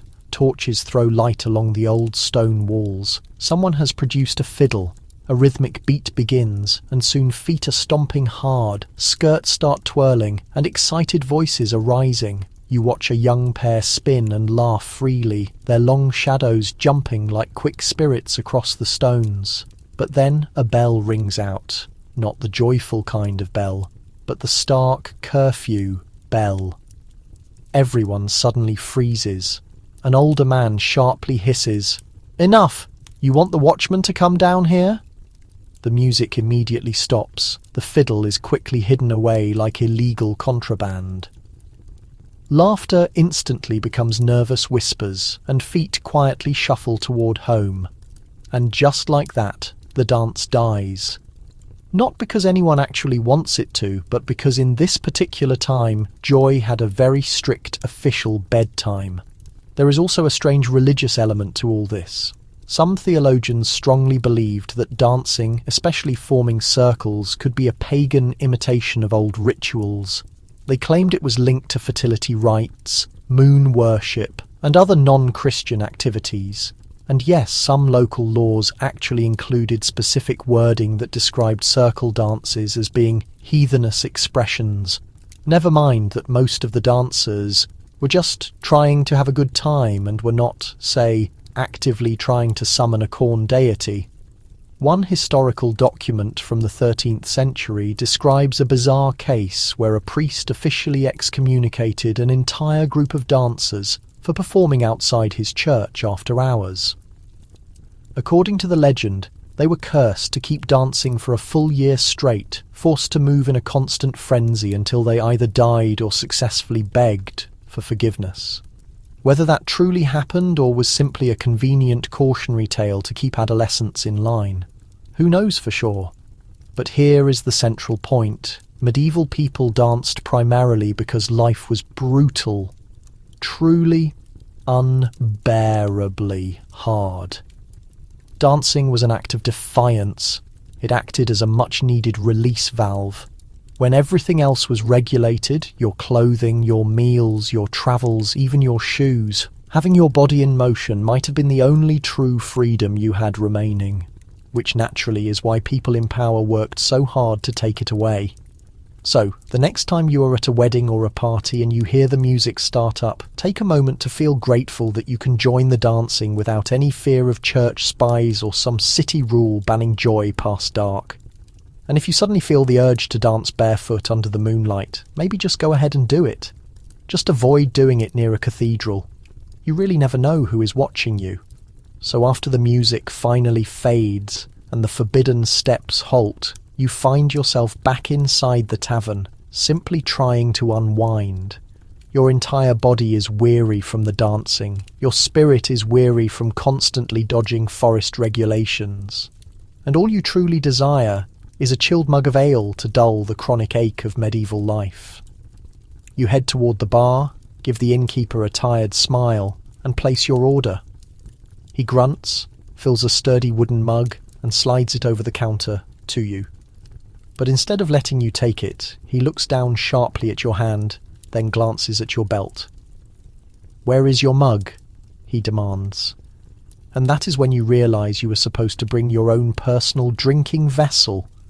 Because, indeed, in many areas of medieval Europe, you were legally and socially expected to carry your own mug. Let's imagine the scene. In the modern world, you enter a bar or a cafe and the establishment provides the cups. Simple, hygienic, no questions necessary. But inside medieval taverns, particularly in smaller rural towns and along highly travelled trade routes, it was totally customary and occasionally even mandatory for customers to bring their own drinking containers. Consider it the original BYOB culture, except that it meant bring your own bowl. Why this practice? There were a few key reasons. First, taverns simply did not always have enough clean mugs for all their customers, especially during major feast days, busy market days, or when a travelling group of knights showed up and decided to celebrate not having been killed. Second, mugs were quite valuable, even the simple wooden ones. They were often hand-carved, frequently personalised, and difficult to replace quickly. If a tavern had to provide mugs for every customer, they would constantly lose them to petty theft, accidental breakage, or patrons just wandering off mid-hangover. So people generally carried their own. Many had a mug tied to their belt or hanging from a cord over their shoulder. Some used proper metal tankards. Others relied on horn, plain wood, or simple ceramic. In larger towns with more established ale houses, you might be provided a mug if you were a known regular. But in country inns, especially the kinds with dirt floors and the odd goat roaming around, it was no mug, no mead. But here is where the law gets truly strange. In some regions, local ordinances actually regulated the drinking vessels themselves. If you brought in a mug that held even slightly more than the official standard measure, you could be formally accused of trying to cheat the tavern keeper out of profit. Similarly, if the innkeeper served ale in an undersized mug, he could face a fine under the assize of ale, a crucial law that strictly measured both the overall quality and the quantity of ale being sold.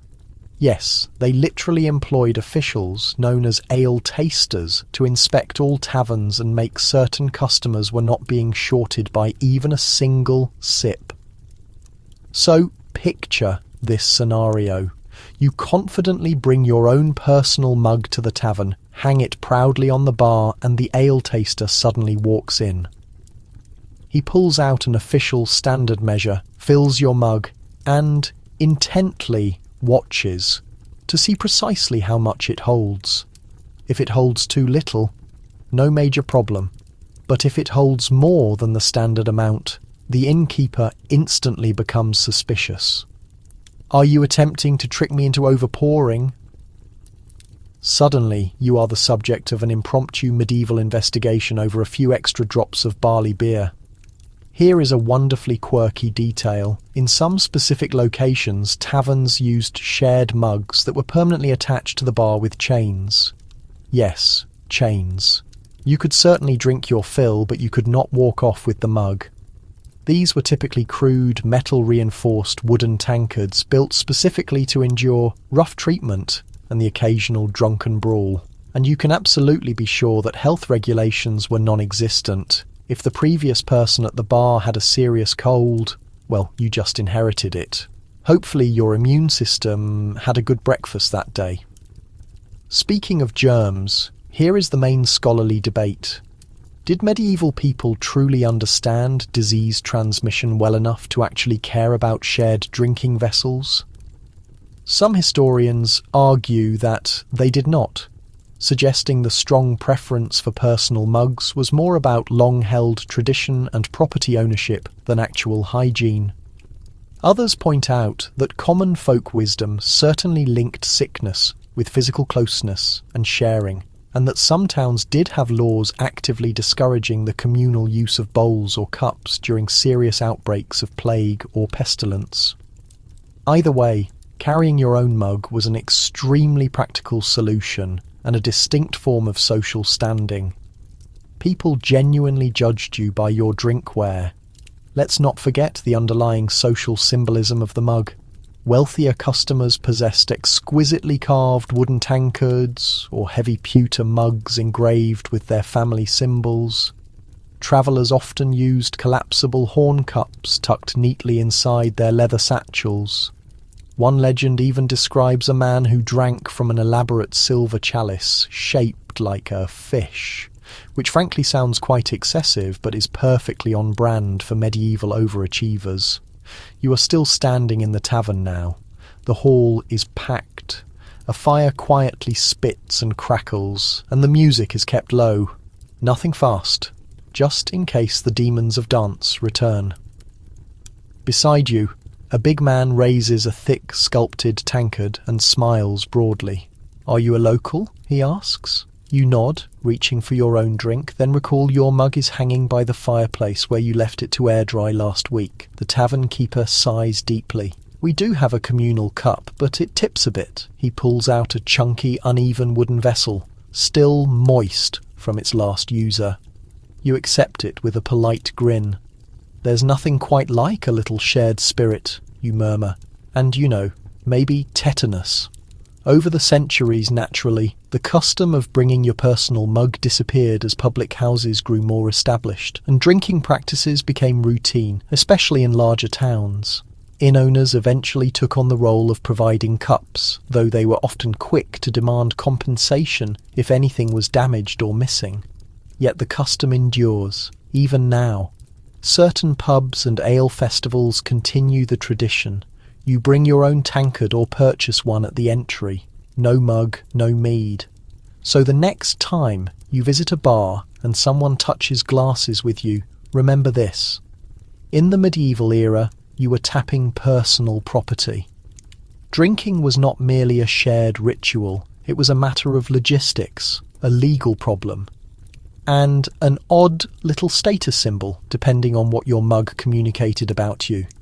And if someone tried to walk out with your cup, well, let's just say medieval tavern brawls were not exclusively about insults. Sometimes it was a dispute over stolen tableware. So there you stand, surviving public mug-shaming in a smoky tavern where half the patrons may be former outlaws and the other half are simply very attached to their drinking vessels.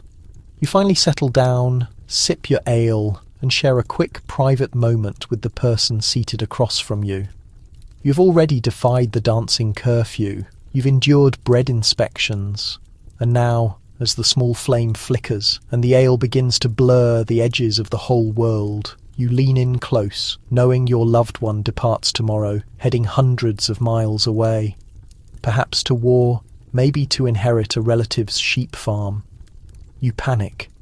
"Marry me," you whisper, and they agree. But you are unable to join them on their journey, so instead you send someone in your place. That's correct.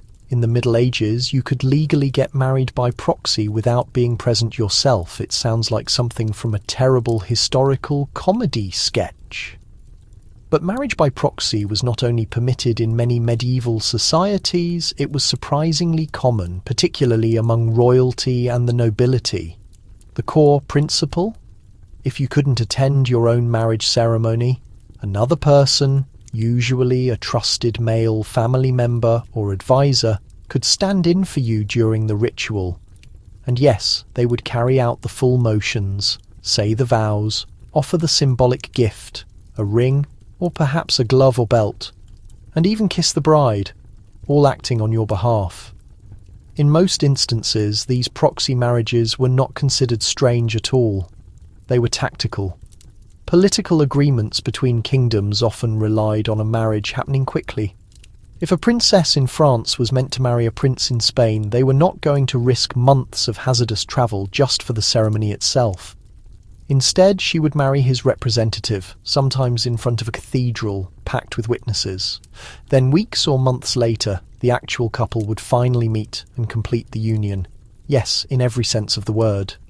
One of the most recognised examples is the proxy wedding of Catherine of Aragon to Prince Arthur of England in 1499. Catherine was in Spain, Arthur was in England, so a Spanish nobleman stood in for the prince. They proceeded through the marriage ceremony as if it were all perfectly normal. And for them, it was. For everybody else, it probably raised a few eyebrows. But here is where things get delightfully strange and quirky. Sometimes the proxy stood in not just for the vows, but for the entire honeymoon period. Not in the literal physical sense, thankfully, but symbolically.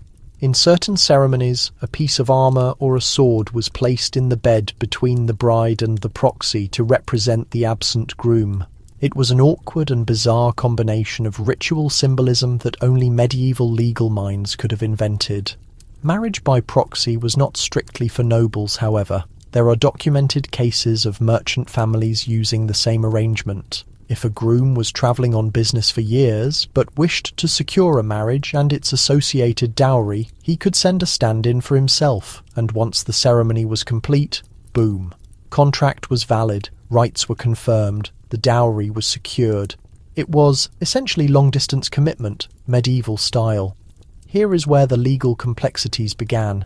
If someone married by proxy and later declined to consummate the marriage, or if either side claimed they never truly consented, things got complicated fast. Church courts had to decide what constituted a truly valid marriage.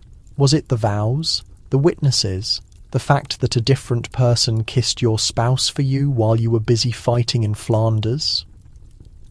There is also a particularly bizarre fringe case involving a woman who married a man by proxy, then discovered he had died before the ceremony even took place. Technically, she had become a widow without ever having met her husband. The local court, in a stunning moment of medieval logic, still ruled that the marriage was valid posthumously. She was now a grieving widow and entitled to the dowry. This brings us to the scholarly question. How common was proxy marriage actually? Some historians contend it was a rare but crucial tool of royal diplomacy. Others suggest it was more widespread than we realise, simply under-recorded, especially among the merchant classes. Records indicate that in numerous port towns and trade hubs, people utilised proxies to manage not only marriages, but also engagements, inheritance rights, and betrothals, especially since long-distance travel was slow, dangerous, and likely to end in dysentery. You find yourself at a small village chapel. The pews are full of curious local neighbours. At the altar stands a bride in fine linen and a somewhat confused-looking older man grasping a glove. "I do, on his behalf," he states. The priest nods solemnly. The kiss is brief and clumsy. Somewhere far away, the actual groom is sitting on a boat, probably unaware the ceremony is happening. You cannot help but wonder, is this what romance truly looks like? Legal paperwork and someone else doing the kissing? Yet, there is something strangely touching about it all. For all its legal tangles and proxy awkwardness, the system demonstrates a certain determination. People were willing to twist ritual and logic into complex knots just to make their commitments a reality. Travel was slow, war was commonplace, death was always a hovering presence. But if two people truly wished to tie their lives together, even across oceans, they would find a way to do it, even if that required sending Cousin Bernard to say, "I do," in your place. Eventually, proxy marriages began to decline, especially with better communication and travel. The church also started to stress the importance of clear, present, mutual consent between both actual parties. But the legal echoes persisted for centuries. In fact, some countries today still recognize proxy marriage under specific conditions, like for imprisoned individuals or military personnel. So the next time someone argues that long-distance relationships never work out, remind them that in the Middle Ages, people literally got married without physically attending. They mailed in their vows, sent a stand-in, and simply hoped the other person did not die before the paperwork was processed. It was not a perfect system, but somehow it functioned. So you have made it through a proxy wedding. Maybe not your own, but you were at least emotionally present for it. And now you find yourself with one foot in a tavern and the other in the town square, trying to understand a society where you can marry someone by sending a guy with a glove but still get fined for simply dancing after the sun sets. Seems chaotic, does it not? But nowhere is that chaos more wonderfully strange than in the kitchen. Or to be more specific, the bakery. Because if you plan to sell bread today, make absolutely sure you have made it correctly. And not only in terms of its freshness or size. No, in numerous parts of medieval Europe it was actually illegal to sell bread that did not contain salt. Sounds like a weird rule, right? But salt was an extremely big deal in the Middle Ages. So vital, in fact, that laws were created to regulate how it was bought, used and sold, especially in common staples like bread. And if you chose to skip it, whether to save money out of simple forgetfulness or because you were experimenting with some kind of low-sodium trend before it was a thing, you could face genuine legal repercussions. Let's look closer at why. Bread, as we have already established, was not simply food. It was a basic foundation of survival, particularly for the lower classes. So it had to meet certain required standards or chaos would quickly ensue. People were not lining up every morning at the bakery just to pick up a croissant for fun. They depended on that bread, and they expected it to last and taste a certain way. And salt played an enormous role in ensuring that. Salt not only improved the flavour, but it also helped preserve the bread, helped control the crucial fermentation process, and, not insignificantly, carried profound spiritual symbolism. In Christian tradition, salt was thought to represent incorruptibility and purity. Bread made without salt was, to some, unclean, insulting, maybe even demonic, depending on which preacher delivered the Sunday sermon. In parts of France and Germany, town guilds had extremely strict regulations and appointments regarding bread making. Salt had to be included in specific mandated quantities, and it had to be of an approved quality. If you tried to cut corners, used muddy salt from an unapproved source, or failed to include it entirely, you risked being brought before the guild tribunal. They would weigh your loaves, sniff them, sometimes even taste them thoroughly. It was not just about making a product, it was truly about upholding civic responsibility through carbs. Here is the quirky fringe fact. In a few regions, if a baker was found guilty of failing to include salt, their punishment was to be publicly paraded with a loaf of their own saltless bread hung around their neck like a terrible necklace. Imagine the deep shame of walking through your village while the children point and whisper, That's the no-salt guy. Worse, in Italian cities like Florence, saltless bread was deeply associated with stinginess, poverty, or outright incompetence. Selling such a loaf was not just a culinary error, it was a social statement, and definitely not a complimentary one. Now, ironically, Tuscany today is famous for its traditional unsalted bread, pane sciocco, which pairs beautifully with salty meats and cheeses. But that distinct trend started for a completely different reason: tax avoidance. Back in the 12th century, when Pope Gregory VII and various Italian states were feuding, the Papal States began taxing salt heavily. So the Tuscans simply declared, "Fine, we just won't use it." That rebellion led to an entire regional cuisine being built around the complete absence of salt, turning political resistance into flavour. A salt rebellion, basically. But in most of medieval Europe, that particular trick would not work. Salt was deemed essential, and salt laws were universally enforced. In some towns, bakers were even required to buy their salt directly from a state-licensed supplier, guaranteeing both quality and a lucrative salt tax revenue stream. These laws were so thoroughly enforced that bakers would sometimes be randomly inspected, with officials cracking open loaves and checking carefully for proper salt content. If the bread tasted bland, the baker was the one who paid the price. And this leads us directly into the ongoing scholarly debate. Were these salt laws truly about food quality or social control? Some historians argue that the laws were genuinely about protecting consumers from bad bread.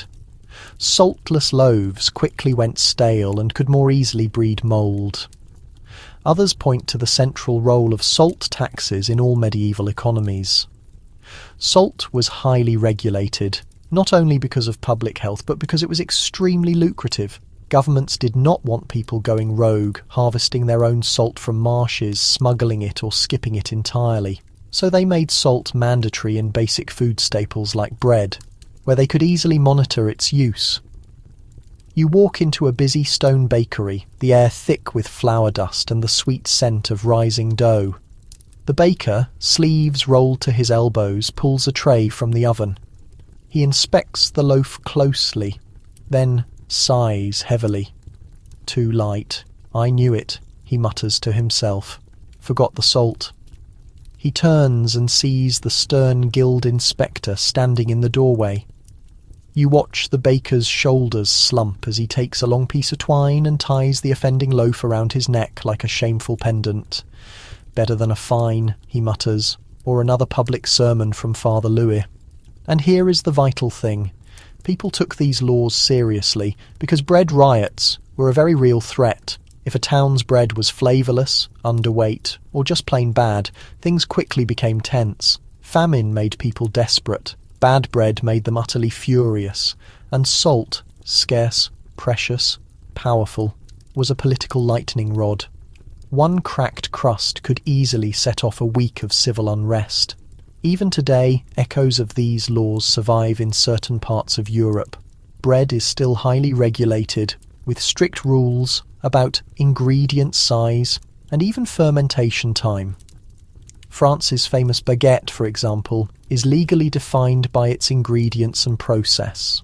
And while nobody is forcing you to wear a shame loaf these days, there is still a kind of public judgment that lingers around lazy or bland bread.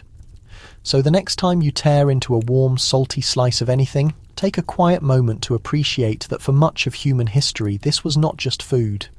It was politics. It was the law. It was the thin, crunchy line separating total chaos from civil order. And if you ever find yourself running a medieval bakery, just remember this one thing: no salt, no soul. So you have learned the hard lesson that bread without salt might get you publicly humiliated. And you have made your peace with the notion that even your kitchen has firm legal boundaries. But now it is Sunday once more, which means everything stops. The streets are quiet, the market stalls are closed, and the only people moving around are heading to or coming home from church. It is supposed to be a day of quiet rest, reflection, and the occasional heavily edited sermon about eternal suffering and fire, you decide to take a brief stroll just to enjoy the fresh air, maybe hum a soft tune to yourself. But you must be careful, because in many medieval towns, singing in the streets on Sundays was not merely frowned upon, it was strictly forbidden. Yes, you heard that correctly. Singing, not drunken ballads, not protest chants, not offensive songs, just singing, period. At least in public, and particularly close to a church. It might seem like an innocent pastime to us, but in the Middle Ages, singing outside the boundaries of approved times and spaces was considered a moral and legal offence in more locations than you would imagine. Let's explore why this was such a serious issue. Medieval societies, especially in Europe, were deeply fixated on order, particularly when it came to the sacred calendar. Sundays were not simply days of rest, they were considered mini-holy days, and every town treated them with a peculiar blend of reverence, fear, and what can only be described as spiritual micromanagement. You were expected to attend Mass, avoid labour, and spend the rest of the day in quiet, God-honouring behaviour. And singing. Even simply cheerful singing. Singing was viewed as disruptive to the sacred atmosphere required on the day. In some towns, municipal codes explicitly spelled it out. No public singing on the Sabbath, lest the pious be unduly distracted. This firm rule applied not just to troubadours or professional performers, but to everyone. If you were a shepherd whistling while moving your flock, or a child singing a rhyme as you skipped down the lane, someone could potentially report you.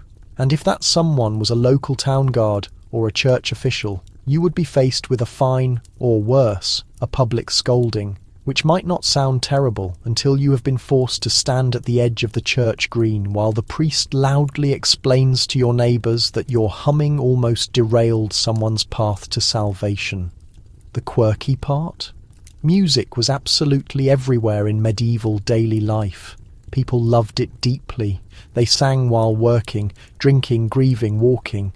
They had specific songs for harvesting, planting, kneading dough, putting infants to sleep. It was the primary way people told stories, remembered history, and expressed pure joy. But as was the case with dancing, the authorities drew a harsh line between appropriate music and what they deemed to be sinful noise. So what actually qualified as sinful? Well, it truly depended on the town, the specific decade, and the local clergy's mood at the time. In many places, religious singing inside a church was not only encouraged, but often required. Plainchant, psalms, choral music. These were seen as worthy offerings to God. But sing those very same words outside in the marketplace, and suddenly it became mocking, even irreverent. Even secular songs that had zero connection to religion could be targeted if they were perceived as drawing people away from the proper spirit of the Sabbath. And naturally, there were exceptions for the wealthy. Nobles who hosted large Sunday feasts on their estates could have private performances, singers, harpists, as long as it happened behind closed doors. Because it was not the sound itself that offended people, it was who was creating it, why, and where. If you were a lowly tradesman walking home and broke into a tune, you were being disrespectful. If you were a baron drinking wine from a goblet that cost more than a shoemaker's house, that was simply refined. Here is the scholarly question. Were these anti-singing laws actually enforced with consistency, or were they primarily symbolic warnings? Some historians think they were mostly idle threats, occasionally rolled out when things got especially rowdy. Others point to real court records where people, especially young men, were fined for publicly singing bawdy songs on holy days. One document from a town in Flanders notes that a group of teenagers was forced to sweep the church steps for a week after singing drinking songs within earshot of the vicar's house. Not exactly capital punishment, but the clear message was, tone it down. And let's not ignore the darker dimension of this. Singing was not merely a legal issue, it could easily become a moral panic, especially during periods of social stress like plagues, famines or wars. In those fraught moments, any noise that seemed joyful or frivolous was viewed with deep suspicion. How can you possibly sing? The logic went, when God is clearly angry. There are accounts of towns where music was completely banned during Advent, Lent, and long after any major tragedy. Singing too soon after a bad harvest or a flood was seen as ungrateful, almost blasphemous. You find yourself wandering through a quiet, sleepy village on a Sunday afternoon. The church bells stopped ringing a long time ago. The sun is low in the sky. Children play quietly with sticks and hoops. You're in a good mood. Softly, humming a tune your grandmother used to sing. Then you hear the unmistakable clack of heavy boots right behind you. A town official wearing a simple brown cloak and an expression that suggests he has not smiled since the last crusade. The Lord's day is for silence, he states firmly, not ditties. You instantly stop humming and he walks on. The entire village remains quiet. Of course, people still sang, just as they still danced. They simply did it in private, behind locked doors, or far out in the open fields where no one could hear them but the cows. Music was not going to vanish because of a town ordinance. It was too deeply woven into the fabric of everyday life. So people found clever ways to adapt. Songs were shortened, whistles were disguised to sound like bird calls, and children made up hymns that sounded suspiciously similar to drinking songs. It was rebellion, absolutely, but a soft, melodic, quiet rebellion. Eventually, attitudes began to soften as musical instruments became more widespread and church music developed into grander, more elaborate forms. The strict line between secular and sacred music began to blur. Towns started to sponsor public festivals that included music, even on Sundays, especially if the festival was held in honour of a local miracle or a saint. Singing became permissible again, provided it was the right kind of song and you were not visibly enjoying yourself too much. So the next time you are walking down the street with headphones in and singing a little too loudly, be grateful you're not being followed by a church warden armed with a citation scroll and an ear for unchaste harmonies. In the Middle Ages, even joy had to be scheduled, monitored, and measured in decibels. And may God help you if you happen to be off-key. After being shamed into silence on a sunny Sabbath stroll, you head home with your dignity mostly intact and the rebellious chorus of a forbidden folk tune still ringing in your mind. You reach your small cottage, light a tiny beeswax candle, and settle in with a hunk of salted bread, because you are certainly not making that mistake ever again. But as the evening continues and the flame flickers, a new problem begins to creep into your thoughts. You suddenly recall something your neighbour told you earlier, something whispered like an important warning. Make sure your candles are out by the curfew bell or the fire watch will definitely fine you. And just like that, you realise your house has a candle curfew. That is right. In many medieval towns, particularly in dense urban areas, it was legally required that all candles, lanterns and hearth fires be completely extinguished or safely covered by a specific hour, usually signalled by the ringing of the curfew bell. These were not just polite suggestions. They were firm municipal mandates, often enforced by nighttime patrols, neighbourhood informants, and sometimes a literal sniff test from the town's night watchman. At first glance, it might sound like the medieval equivalent of your dad telling you to turn off the lights and go to bed. But these rules were not put in place to save energy. They were there to save lives. Cities in the Middle Ages were absolute fire traps, constructed primarily of wood, thatch, pitch, and hope. One candle knocked over, one hearth left smouldering, and an entire street could vanish overnight in an inferno, and it happened frequently. Because of this terrifying risk, fire laws became increasingly strict, and curfews were not just for people. They were explicitly for fire. The moment that bell loudly rang out across the rooftops, your home was expected to go completely dark. In some towns, officials even strictly enforced a rule that all hearths had to be covered at night, usually with a thick ceramic or metal fireplate to prevent any embers from sparking during the night. Now, Here is the surprising twist. The very name curfew actually comes from the Old French couvre-feu, which literally means cover fire. That is the true origin of the entire concept. It was never originally about getting you into bed by a certain time. It was about covering your fire before it burned down your neighbour's stables, and people were definitely expected to comply immediately. In England, France, parts of Italy, and much of the Holy Roman Empire, there were specific fire marshals or constables tasked with making nightly rounds to inspect windows, sniff the air for any smoke, and fine all violators. If your window glowed for too long after the curfew bell, you might find a knock at your door, or worse, your name read aloud at Sunday services as someone who recklessly endangered the whole neighbourhood. The fines varied widely. In wealthier towns, you might have to pay a few coins. In poorer villages, you might owe manual labour or face public shaming. Repeat offenders could even lose their right to own a hearth entirely, or be forced to cook all of their meals at the communal oven under close supervision. Imagine needing explicit permission to make soup because you simply forgot to snuff your candle one too many times.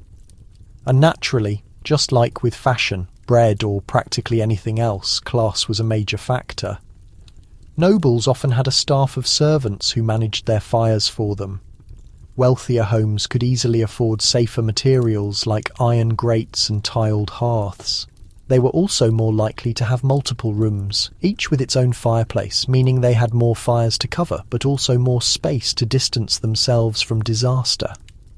Meanwhile, in a peasant's simple one-room hut, everything you owned could go up in smoke because of a single careless ember. Fire was an equalizer, but the law? Not so much at all. Let's quickly step into the scholarly debate for a moment. Were these fire curfew laws actually enforced with any real consistency? Some historians argue yes, particularly in larger cities where one single blaze could easily wipe out entire districts. Records from places like London, Ghent and Florence detail numerous fines for fire violations. Others suggest the rules were more of a preventative measure, rarely actually enforced unless a fire truly started, kind of like posting a speed limit on a road no one patrols until a major accident happens. There is even some evidence that certain fire rules were entirely seasonal. During the heat of summer, or when the winds picked up, communities became extremely watchful, sometimes prohibiting all open flames after darkness fell. In such periods, even lighting a lamp could incur a penalty, unless you possessed an authorization or could offer a solid excuse. Just trying to locate my footwear would not pass inspection. The oddest detail is what follows. Certain towns adopted total monitoring. There were official rules that demanded neighbours inform on one another for any firelight seen after the established time. Essentially an early form of neighbourhood watch, but featuring more pitchforks and fewer printed notices. If your neighbour observed a glow or a candle, they were legally compelled to report you, and if they failed to, they too could be penalised. Mutually enforced fire restraint. Picture yourself in your small dwelling, the hearth softly popping as the sun disappears behind the slopes. The curfew bell sounds, a single deep chime that appears to penetrate your very being. You gaze at the faint fire, still warm from the evening's cooking pot. You carefully position a heavy metal lid over the embers, murmuring a quick plea under your breath. Not aimed at a deity, but directly at the flame. My fire. Remain silent, you whisper. Behave. The room is suddenly immersed in shadow. Outside, footsteps can be heard echoing. Leather boots, clanking metal, the sound of a patrol checking for violations. You remain completely still until they move on. Of course, people devised workarounds. Some kept glowing coals or embers in earthenware pots to quickly restart fires in the morning without breaking the rules. Others crafted compact charcoal bricks that smouldered safely and slowly overnight. These acts were the medieval equivalent of keeping your phone charging beneath your pillow, hazardous yet convenient. Eventually, as buildings became better constructed, firefighting gear improved and cities developed formal response systems. The extreme strictness of candle restrictions began to lessen. However, the regulations persisted in some locations for ages, particularly in old towns where wooden structures and narrow paths remained highly combustible. Even today, if you visit certain well-preserved European villages, you might notice markers or plaques referring to old fire curfews, no longer active laws, but sober little reminders. This place once burned, and the reason was likely someone neglected to properly cover the fire. So the next time you ignite a candle before retiring, spare a thought for the countless individuals throughout the centuries who did the same, then immediately extinguished it, just in case someone was observing from the outside. Because in the Middle Ages, fire did more than just warm your residence, it could lead to its condemnation. And here you are, securely settled in your fire code compliant residence. No open flames after the mandated hour, nobody singing inappropriate songs near your window. Even your bread is correctly salted and approved. You might assume this is the closest you'll get to true serenity in medieval existence. But just as you start to relax, clang. The church bell rings. You peer outside and see a familiar sight. A man in religious robes riding by, a sword strapped to his hip. Not a nobleman, not a soldier, but a member of the clergy. And you are not mistaken, because yes, while the church technically forbade its members from carrying weapons, many of them disregarded the rule entirely. And if you are wondering how one individual could wield both a cross and a crossbow, you're not the only one. Let's establish this. The clergy were not supposed to be armed. Canon law, which governed the religious population across much of Europe, was quite explicit. Monks and priests were designated as men of peace. They were forbidden to cause bleeding, use arms, or participate in secular conflict. Theoretically, ordination set you on a spiritual path that excluded military conduct. But naturally, this was the Middle Ages, where almost every rule came with a significant caveat and an unspoken, unless it's practical. In reality, many clerics, especially those of higher rank, carried weapons, owned arms, practiced with them, and in certain instances led soldiers into combat. Bishops, abbots, and even friars were not always content with just scripture and prayer. They had territories to protect, political allegiances to maintain, and sufficient wealth and land under their authority to attract attackers, rivals, and overly ambitious neighbours. So what is the recourse when someone threatens your monastery's cheese supply? You take up arms. Now, here is where the legal loophole emerges. Canon law prohibited clerics from drawing blood, but not from bearing a weapon that didn't inflict a cut. Enter the mace, the preferred striking tool for holy men who wish to pound their adversaries into submission without technically violating the written law. You've likely encountered the tale of medieval bishops riding into battle carrying elaborate maces instead of swords, striking down their foes with sacred force. And while this has been somewhat exaggerated in popular culture, it is rooted in fact. A bishop carrying a mace was not merely a folk story, it was a compromise, a peculiar solution. Some monks belonged to military religious orders, such as the Knights Templar or the Knights Hospitaller, who were simultaneously monastic and militaristic. These were the spiritual equivalent of warrior monks, committed to celibacy and daily worship, yet also fully trained in fighting, heavily armed, and completely ready to enforce religious goals with a sharpened blade. They had been granted papal permission to fight in defence of the faith, making them living contradictions, and highly effective ones at that. Even in smaller monasteries, local politics could draw clergy into conflicts. There are records of abbots leading armed groups to defend church properties, resolve land disputes, or support the monarch during uprisings. In England, the Bishop of Durham was known as a prince bishop, a religious leader who also controlled a vast area of land and commanded his own army. He established his own laws, collected taxes, and could impose sentences on criminals. So naturally, he also owned a sword, sometimes several. This leads us to the academic question. Did clergy actually engage in fighting, or did they only present the appearance of doing so? Some scholars suggest that most armed clergymen were symbolic figures, present in armour but not actively engaging in combat. They were there to provide inspiration and authority. Others cite ancient histories and court records that mention priests battling, being wounded, and dying in warfare, just like any soldier. So the truth probably lies somewhere between the two. Many clerics were happy to delegate the actual violence, but when the situation grew dire and a rival nobleman was attacking their abbey, they did not hesitate to pick up a weapon. You are walking along the edge of a dusty lane, the bell tower sounding the hour behind you. Ahead, a mounted figure approaches, a man in dark vestments, a wooden cross around his neck, and a long curved blade swinging from his belt. You offer a polite greeting. He returns the nod, then comments, "Bandits on the road. I'm merely exercising caution." He rides past, robes flapping, the sword catching the sunlight. You find yourself wondering how many sermons end with a weapon being drawn.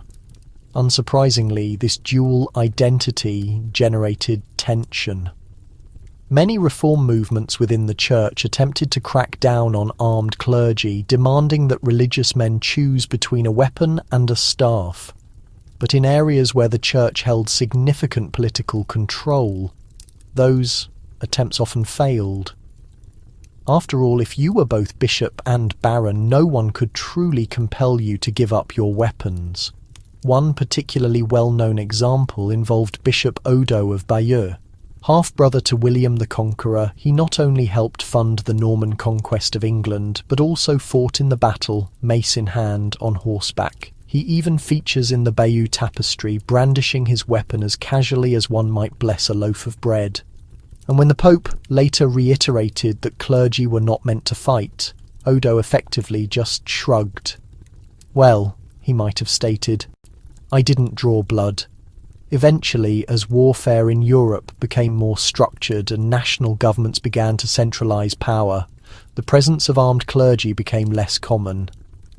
The church pushed harder for a separation between religious duties and secular violence. By the Renaissance, most bishops favoured writing implements over swords, although the occasional rogue abbot still sought confrontation when needed. So the next time you envision a medieval priest, don't just picture him secluded in a library, copying texts by candlelight. Imagine him clad in chainmail, mounted on a horse, with a prayer on his lips and a mace ready in his hand, prepared to protect his flock in every possible meaning. Because in the medieval world, belief and force were often closely connected, sometimes uncomfortably so, sometimes utilising the same tool. And somewhere in the dense forest, a bandit learns the hard way not to challenge a man wearing robes. By now, you've probably recognised a consistent pattern.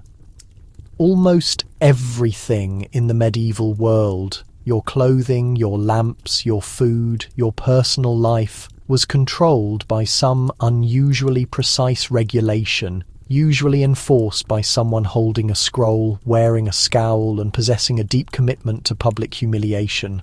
But few aspects of daily routine were scrutinised as aggressively or inventively as what you chose to wear. This brings us to the intriguing realm of sumptuary laws, medieval fashion statutes designed to remind you, in case you had forgotten, exactly how low you stood on the social hierarchy. Sumptuary laws were essentially the medieval equivalent of know your place, except the place was your attire, and the consequence for ignoring it might involve a fine, the seizure of a hat, or being marched through the town as a cautionary example. These rules dictated the specific colours, materials, cuts, and even types of accessories you were legally permitted to wear, based entirely on your social rank, gender, occupation, and marital status. The fundamental concept behind these regulations was not new. It dates back to ancient Rome. But medieval Europe escalated it to new heights of meticulous obsession. In England, for instance, a 14th century statute mandated that anyone below the rank of a knight could not wear woven silk, gold, or silver embroidery. No fur-trimmed capes, no elaborate belts, no decorative buttons. Yes, Even buttons were controlled because apparently a well-made outfit was the initial step towards societal breakdown. Why all the concern? The stated reason was always to maintain the natural order of society. Clothing was regarded as a visual indicator of your position in the world. If a tradesman began dressing like nobility or a butcher wore velvet to Sunday services, how could anyone distinguish who warranted respect and who did not? Utter chaos. Beneath the surface, however, lay a more complex reality. These laws were driven by anxiety. Fear that the rising merchant class, wealthy from commerce and trade, might begin to look and behave like the aristocracy, thus blurring the meticulously preserved distinctions between lineage and wealth. After all, if a prosperous wool merchant could wear the identical red cloak as a baron, what was to prevent him from demanding the same privileges at court? Then there was the church's perspective on the matter. Clergy regularly condemned extravagant clothing as a form of arrogance and vanity. They cautioned that costly garments were a pathway to sin, particularly when worn by women. One bishop famously described silk as the very skin of lust, which is both dramatic and, truthfully, a bit overly flowery. But the sermons were effective. People grew suspicious of fine attire unless it was worn by someone clearly noble or deeply religious. Here is the interesting twist. These laws did not only restrict the lower classes, they also compelled the upper classes to dress conspicuously.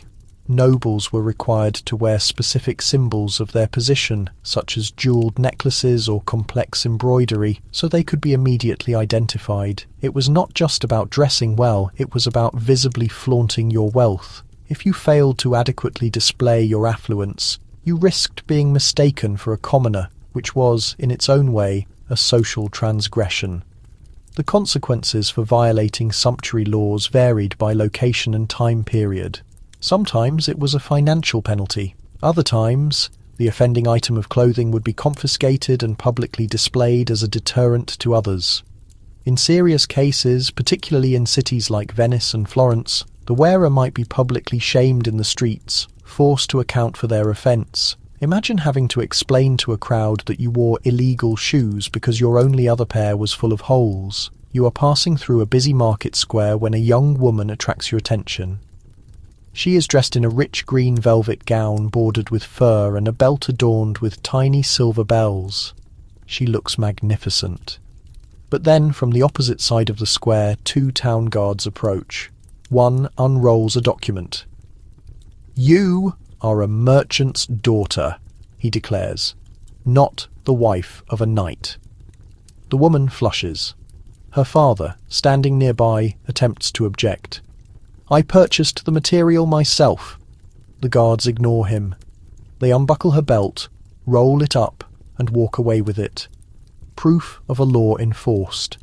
Her dress remains, but the message is unmistakable. Next time, choose wool. The scholarly discussion surrounding sumptuary laws is a fascinating one. Some historians maintain they were largely unenforceable and symbolic, used more to promote social ideals than to control actual behaviour. Others point to the numerous court records where individuals were fined for wearing the wrong style of hat or adding too much detail to their tunics. The truth probably lies in the middle. Enforcement was inconsistent, but the mere threat of enforcement was enough to influence people's decisions. Fear is a powerful fashion consultant. There is even evidence that sumptuary laws were used as political leverage. A king might ease clothing restrictions to gain favour with the merchant class, then quickly reinstate them when the nobility complained. It was fashion diplomacy, and it proved surprisingly effective. And let's not overlook the humorous errors these laws generated. Tailors had to memorize dozens of legal constraints to avoid creating something that could get them or their customer fined. Merchants sold noble-look fabrics that slightly sidestepped the rules but still gave that aristocratic style. One Italian city attempted to forbid women from wearing gowns with trains exceeding 6 feet in length, only to discover that nobody could agree on where the train actually began. Ultimately, many sumptuary laws faded away, not because people ceased caring about class distinctions, but because fashion evolved faster than the legal system could keep up. By the close of the Middle Ages and the start of the Renaissance, the social boundaries blurred, wealth spoke louder than birthright, and no one was eager to enforce regulations that effectively criminalized half the town. Nevertheless, the next time you put on a jacket with metallic trim or step out in your most comfortable silk scarf, remember that once upon a time, someone would have publicly removed that item and penalized you for the privilege. In the medieval mindset, clothing was not just a personal choice. It was a declaration of allegiance, piety, and standing.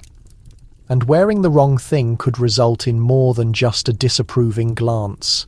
It could lead to public humiliation, seizure of property, or even a permanent entry in the town register, dressed above her station, twice. Let's pause briefly to consider hands. Most of the time, they go completely unnoticed, chopping firewood, kneading dough, swatting insects, perhaps making an impolite gesture behind a passing noble's back. But in the Middle Ages, your hands conveyed a significant amount about you. And if you happened to be left-handed, well, that suggested something very specific, that you might be in league with the devil. Seriously, for centuries in judicial settings, churches and classrooms, being left-handed was not just difficult, it was viewed with suspicion. In some locations, it was actively forbidden to use your left hand for specific duties. This was not merely a quirky belief confined to some obscure corner of medieval thinking. Across much of Europe, left-handedness was perceived as a symbol of evil, sin, or moral flaw. The Latin word sinistra, meaning left, is the origin of our modern word sinister. Conversely, dexter, or right, is the root of dexterity, meaning skill or grace. The right hand was the hand of blessing, of writing, of wielding a sword, of greeting others. The left hand was the unclean side, associated with corruption, dark magic, heresy, and all the things your priest cautioned you about while dramatically pointing from the pulpit. And it was more than just rhetoric. It was formalized. In many parts of medieval Europe, especially in religious schools or trade apprenticeships, using your left hand was explicitly banned, particularly for tasks like writing, signing official documents, or participating in ceremonies. Scribes found using their left hand faced punishment, retraining, or even expulsion. In legal matters, if someone signed a document with their left hand, it could cast doubt on their integrity or the document's validity. Left-handedness was seen as a defiance of divine planning, a subtle rejection of the natural order. Now, if you're thinking, that seems excessive, you'd be correct. But recall that this was a period when people interpreted everything through symbolic frameworks. The world was viewed as being filled with cosmic duality, heaven and hell, light and darkness, right and left. The right side of the body was linked to masculinity, authority and power. The left side to femininity, weakness and temptation. Sorry, lefties, you had a serious public relations issue. And here is where things become even stranger. In fighting, being left-handed offered a distinct advantage, particularly in sword duels. Most individuals were trained to defend against right-handed opponents, and a left-handed fighter could completely disrupt their enemy's rhythm. Some duelists even pretended to be left-handed to confuse their rivals. So, what did medieval fighting academies do? They frequently compelled left-handed students to practice right-handed, not for safety, but for adherence to tradition. There is one documented incident from a 13th century fencing guild where a student was denied advancement because he refused to submit his sinful hand to correction. Yes, that is an actual recorded statement. The same hand that might secure a victory in a duel could cost you a license, an apprenticeship, or a seat at the dinner table. But the prejudice was not confined to combat or writing. It was also important in religious rites. When receiving communion, it had to be in the right hand. When taking an oath, the same applied. Even blessings were delivered with the right hand. A priest who mistakenly used his left might be forced to repeat the entire ceremony, depending on his superior's strictness. And regarding the devil, he was rumoured to whisper in the left ear. Of course, that is why some people wore protective talismans on their left side. There is a charming, somewhat obscure piece of information here. In some rural areas of Europe, midwives were instructed to correct babies who showed a preference for their left hand by securing it behind their back. This was not merely gentle encouragement. It was a physical restraint intended to condition the child into righteousness, one spoonful at a time. A left-handed toddler using the wrong hand for their spoon was not just an oddity, they were considered a theological concern.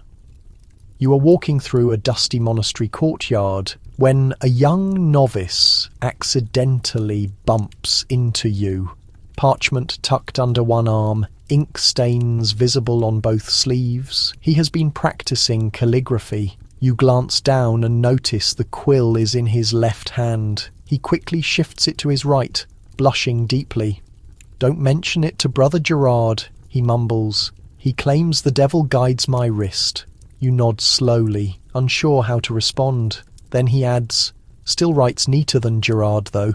Fair enough. Of course, not every region or time period was equally hostile.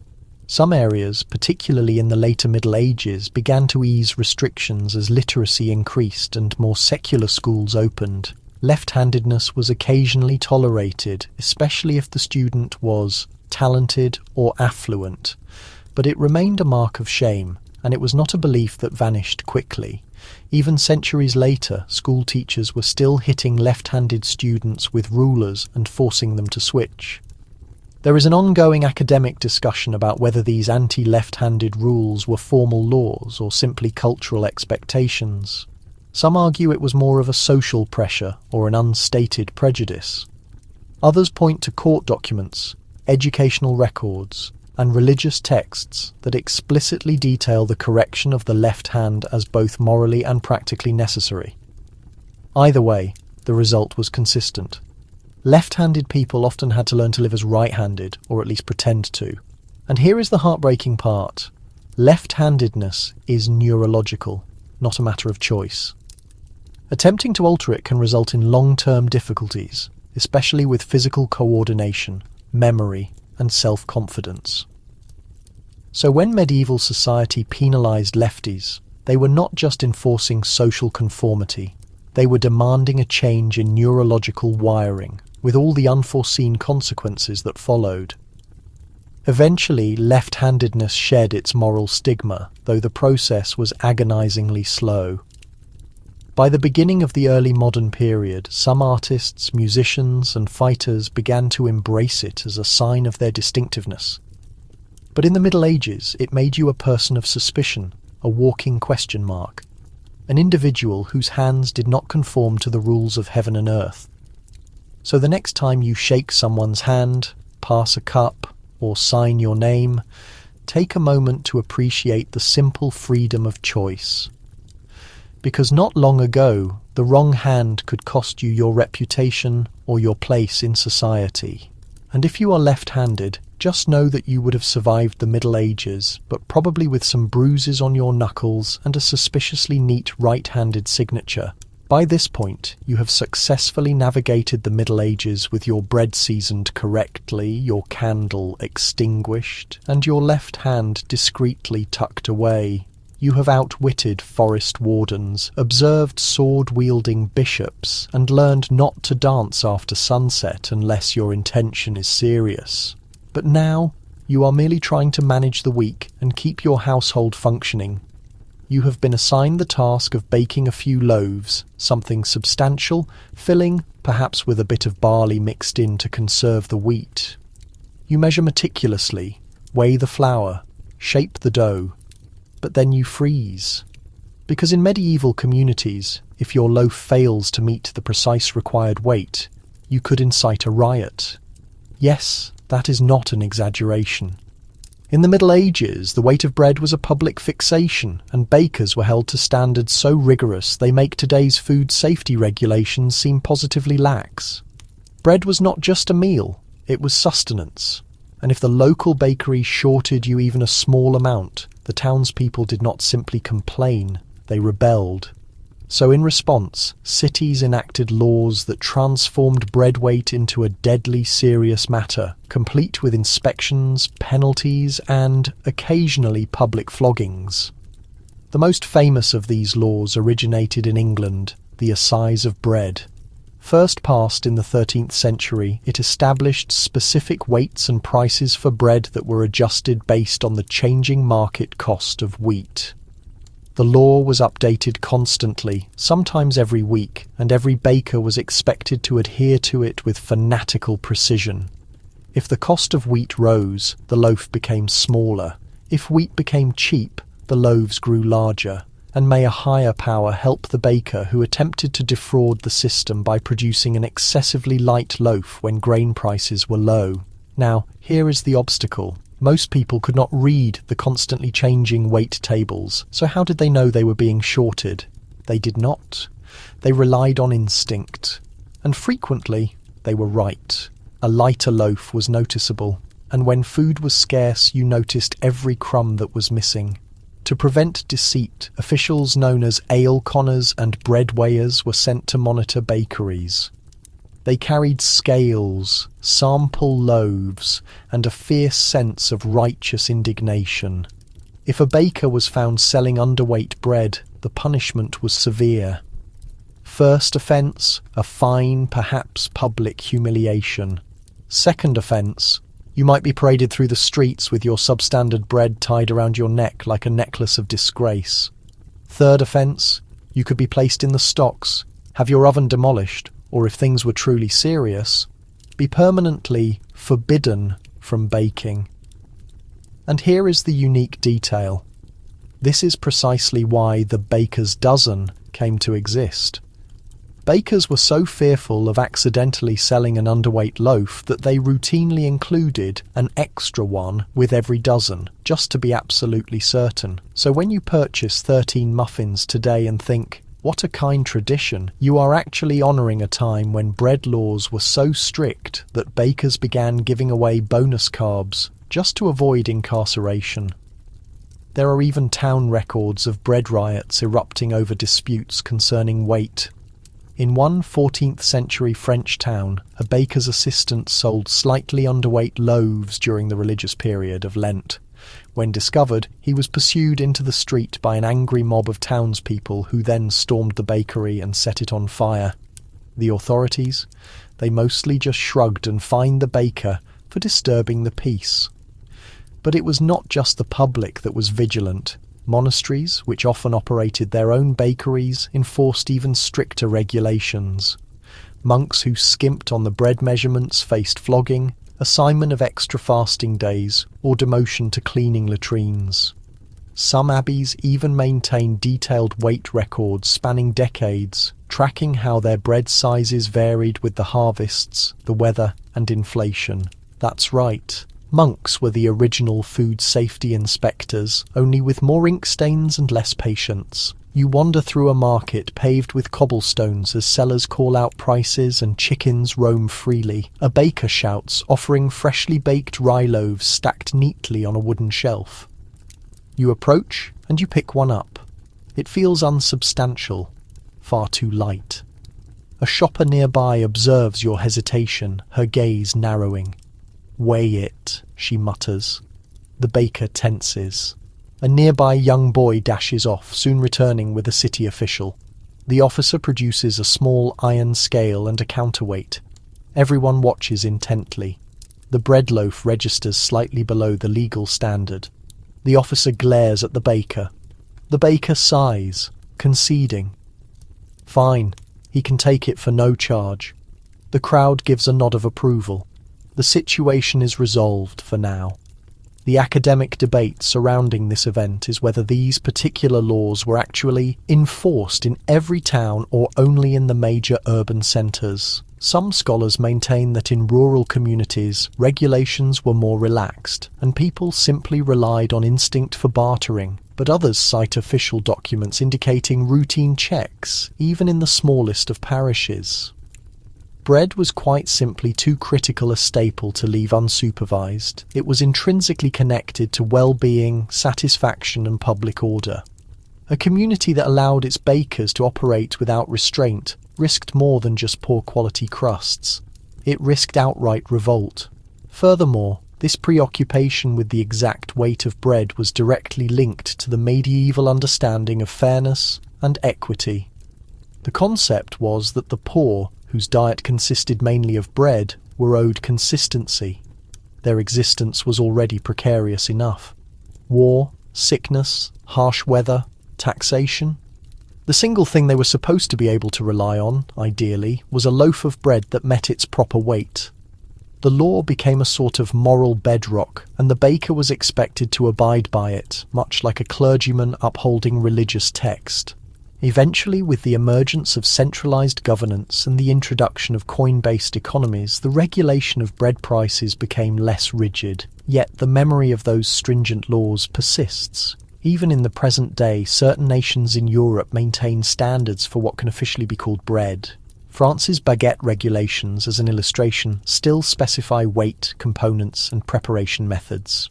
So the next time you step into a bakery and pick up a loaf that seems just slightly too airy, reflect back on the time when such a detail could have ignited civil disorder. And if the baker appears worried, perhaps don't demand a scale. Just request a baker's dozen and maintain hope. They still fear tradition, because during the Middle Ages you absolutely did not tamper with someone's bread. By this point you have dodged numerous laws, stolen a few kisses, worn only the most legally approved footwear, and survived a close call with underweight bread and the local weighing officer's temper. You are due for a rest, perhaps even a little exercise. But in the medieval era, leisure time wasn't much of a concept, at least not for the average person. So if you were fortunate enough to be a knight, or training to become one, what did you receive instead of weekends? Mandatory fighting drills. That is precisely correct. In various parts of medieval Europe, particularly in the later centuries, knights were legally obligated to engage in training on holidays. No July jousting tournament, no sword practice during springtime. Forget it entirely. If it happened to be a saint's day or a quiet Sunday afternoon, and you were of noble birth or held land in exchange for military obligations, you were expected to be outside in a field, sweating profusely through your armaments, while some nobleman's son bashed your ribs with a wooden spear. Because nothing says holy day of rest like organised violence while encased in full steel armour. Now, here is the mechanism for how this was implemented. In periods of peace, lords and kings still needed to ensure their fighting forces did not grow complacent. Therefore, they enacted laws and issued decrees demanding consistent martial exercises. These were not private hobbies, they were feudal duties. Just as you owed your lord taxes or military support during conflict, you also owed him a sword arm that was steady, not shaking from excessive ale and insufficient practice.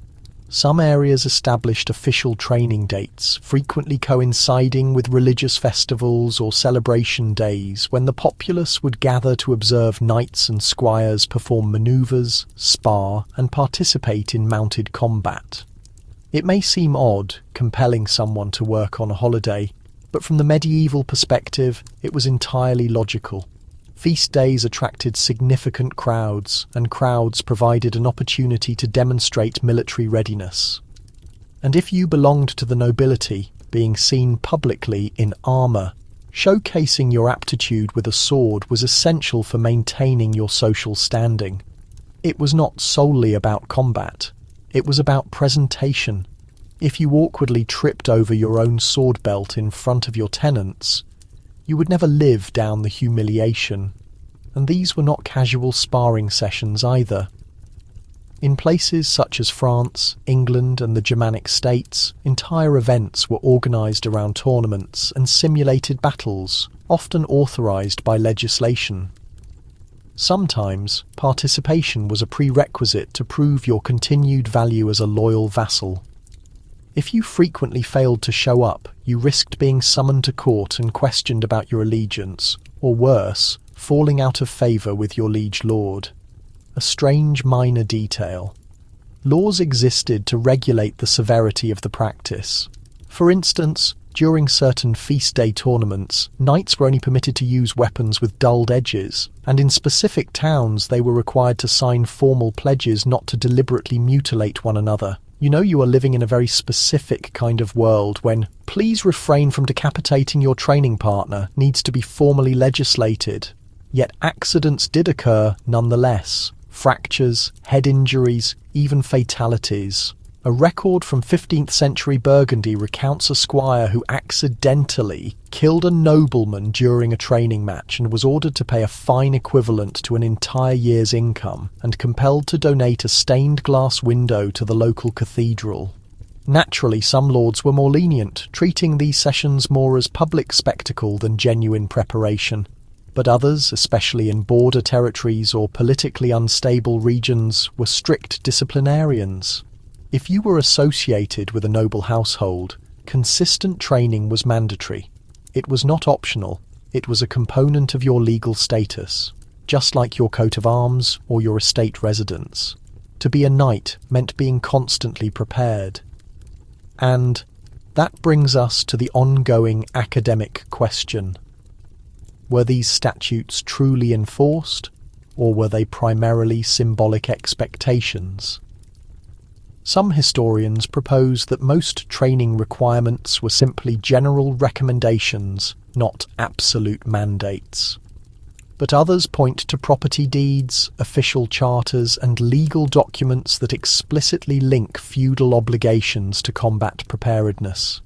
In certain instances, lords would withhold privileges or even seize land from knights who neglected to train or failed to appear in their armour on the designated dates. That is a heavy price to pay for skipping sword practice day, and this applied to more than just the nobles. In certain towns, citizen militias were mandated to train on Sundays. These were groups composed of artisans, merchants, and freemen who were expected to defend the town if required. They would assemble in the town square, execute various drills, and then, after demonstrating they could still handle a spear without accidentally stabbing their neighbour, perhaps enjoy a barrel of ale. It was a blend of security measure, social gathering, and deeply embedded local tradition. You happen to walk past a field on the edge of the community. It is a holy day, St. Crispin's perhaps. The townsfolk are making arrangements for the celebrations. Tables are covered in fabric. Roasted meats are being prepared, and a fiddler is tuning his instrument nearby. But in the field, a collection of knights and squires are heavily clad in armour, practising strikes and defensive manoeuvres. One squire attempts a clumsy swing and is immediately knocked to the ground by a knight who possesses superior footwork and zero patience. From the perimeter, a clerk is diligently taking notes. He is not composing poetry. He is logging attendance. And yes, someone was required to formally document these proceedings. Municipal functionaries, estate scribes, and even church clerks would routinely record who arrived, who performed well in combat, and who looked like they preferred to be asleep. These records assisted lords in determining promotions, land allocations, and occasionally who was fit to command military forces in battle. Here is something you might find surprising. Some feast day training exercises developed into major social occasions complete with competitive games, prizes, and dancing afterwards. The distinction between required training and public spectacle blurred. Sword fighting evolved into entertainment, and mandatory practice turned into a demonstration for the local citizens. If you emerged victorious in your match, you might be rewarded with a small purse of coins. If you suffered a humiliating loss, well, perhaps your ego hurt more than your physical body. Regardless, the underlying message was clear. Proficiency in arms was not merely a personal virtue, it was a public requirement. Eventually, as gunpowder fundamentally changed warfare and centralized governments established permanent armies, the custom of mandatory training days gradually disappeared. But for several centuries, it was the law. If you held land under the authority of a king or a duke, you did not have the option of choosing whether or not to fight. and training was an integral part of that agreement. So the next time you feel tempted to skip a workout session or cancel a planned group physical activity, just be grateful there is no man in chainmail knocking on your front door with a clipboard and a very dull longsword, demanding to know why you were not at the practice field this morning, perfecting your thrusts in front of an audience of inebriated merchants. In the Middle Ages, even your days off came with homework and physical pain. So now you are tending to a bruised rib received from mandatory sword drills, struggling to recall if you bowed too shallowly to the local baron, while simultaneously reminding yourself not to hum tunes on Sundays or permit your lamp to stay lit after the nightly curfew. It has been a long 7 days. You are utterly exhausted. You're deserving of a proper bath, a hot one, ideally with some aromatic herbs tossed in. Lavender if you are feeling extravagant, nettle if you are feeling stubborn. You proceed into the town toward the public bathhouse, only to halt suddenly. There is a notice nailed to the door in plain text, closed until further notice, on account of public morality. Because during the medieval period, bathing was frequently forbidden, not for reasons related to health, but for moral considerations. That is right. The very society that regulated the weight of your bread and the shape of your shoe buckles also harboured profound reservations about your hygiene routine. And sometimes those reservations crystallised into actual legislation. Depending on your geographical location and the time period, public bathing was either prohibited, heavily restricted, or generally discouraged. All of this was done in the name of common decency, spiritual purity, or good old-fashioned irrational fear. To be perfectly clear, medieval populations bathed far more often than outdated misconceptions suggest. There were public bathhouses in communities across Europe, particularly during the early and high Middle Ages. They functioned as social hubs, somewhat akin to modern spas or community centres. You would immerse yourself in heated water, receive a vigorous scrubbing, exchange gossip with your neighbours, and potentially even enjoy live music or a light meal. It was certainly not the opulence of a Roman luxury bath, but it was not merely a mud puddle behind the pig enclosure either. So what factors led to this change? How did the modest bath end up being a target for legal restriction? The simplest explanation? People became anxious. Anxious about sin, anxious about infectious disease, anxious about what might transpire when you combined warm water, exposed skin, and too much unsupervised relaxation. One can easily imagine the sorts of concerns people had about the activities that might occur behind the steam-obscured walls of a public bathhouse. And, inevitably, that collective anxiety solidified into formal laws and moral limitations. In numerous towns, especially during the later medieval era, bathhouses became associated with sinful behaviour. Some were, in essence, thinly disguised brothels. Others made genuine efforts to maintain a respectable environment. But once the gossip spread, the distinction became irrelevant. Church leaders began actively preaching against the practice of public bathing, asserting that it fostered lust, self-absorption, and the temptation of worldly pleasures. And because nearly everything in that time was linked back to sin, governing bodies soon followed their lead. The legislation began to accumulate: no bathing involving both genders, no bathing after sundown, no bathing on designated holy days. Then came outright closures during periods of intense moral panic, such as the religious observance of Lent, or following outbreaks of the plague, when public health anxieties and religious culpability became tangled into one great, unpleasant, underwashed situation. Here is a bizarre detail that may cause your modern-day shampoo to revolt. During the years of the Black Death, some municipalities completely forbade bathing based on the belief that warm water opened the skin's pores and left you susceptible to the disease. Yes, the prevailing notion was that cleanliness made you more vulnerable, so they instead promoted the idea of sealing your pores with a layer of grime and perspiration, a remedy that did wonders for everyone's social standing, of course. Now, not all regions adopted this approach equally. In southern Europe, countries like Italy and Spain, bathing remained more culturally acceptable for a longer period, especially among the affluent. But in Northern Europe, specifically areas of Germany, England and Flanders, bathing prohibitions became progressively more common.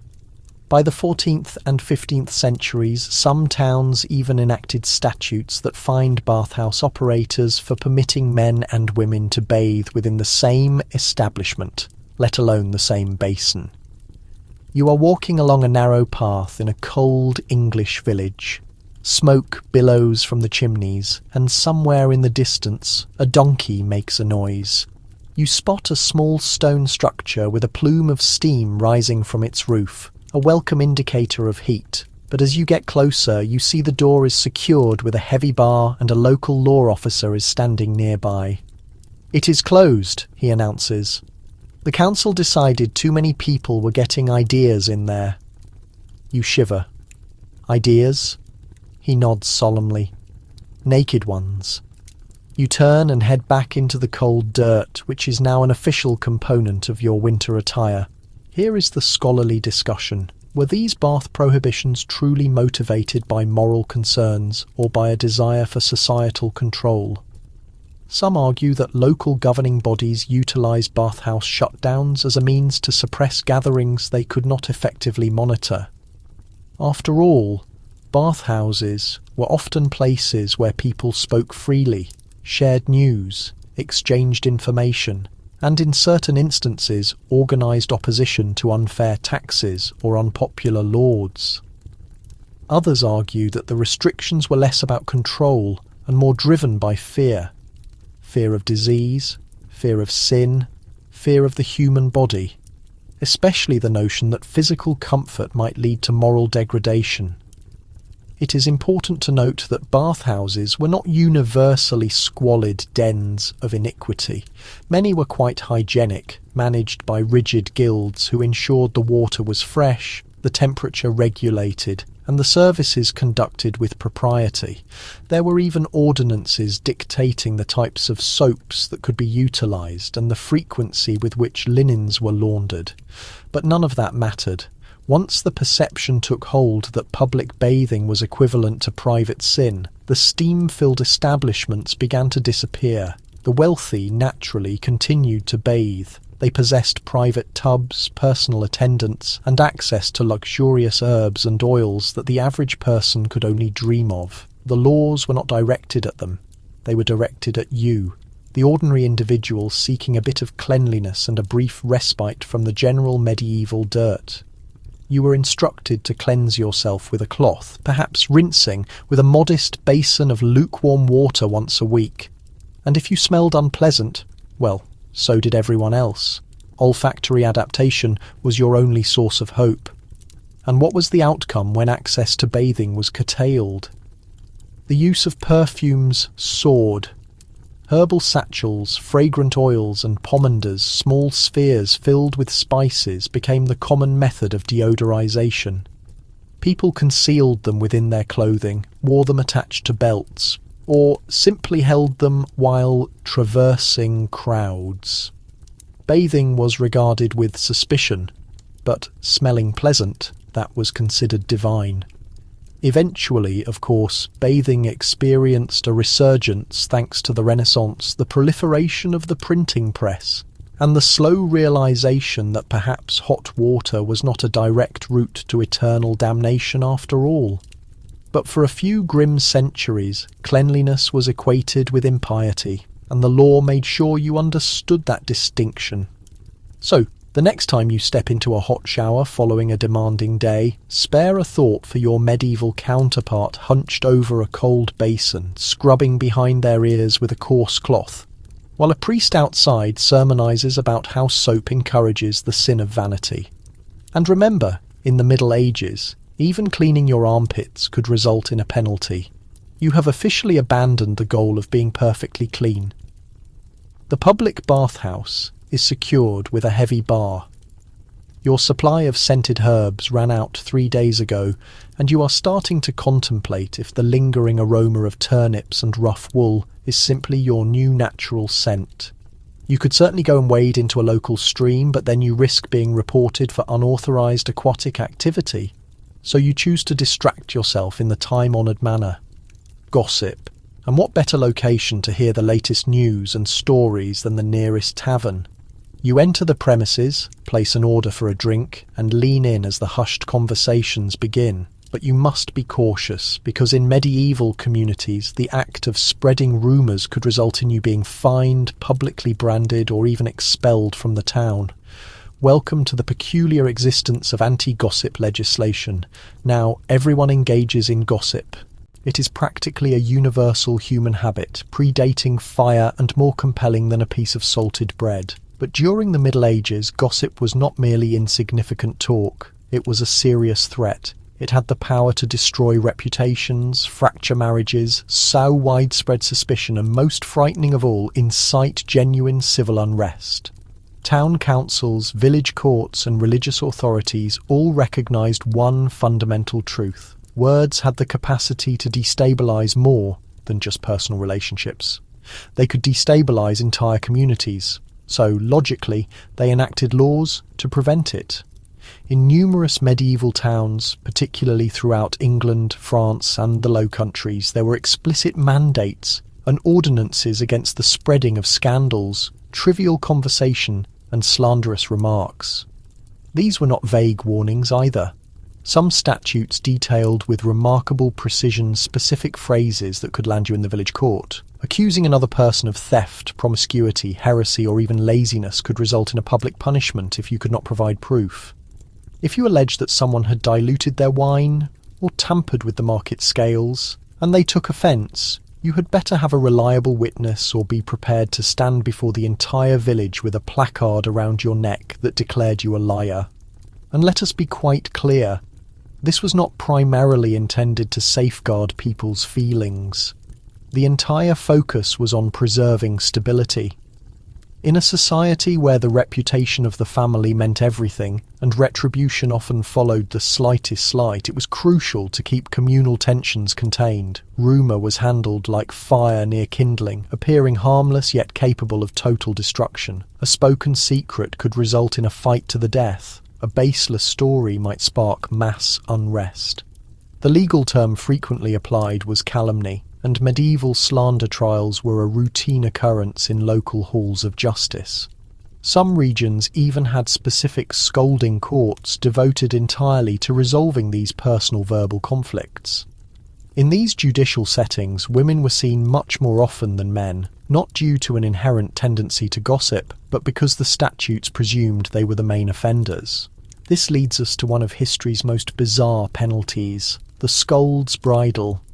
This apparatus, sometimes known as the brank, was a metal mask secured over the head, frequently including a piece of metal that pressed down on the tongue, making speech impossible.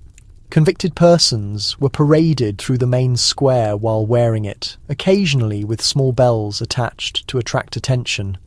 And yes, the punishment was heavily biased, used almost exclusively against women.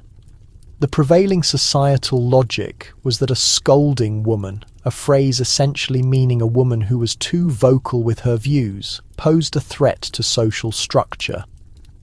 But men were not exempt from risk either.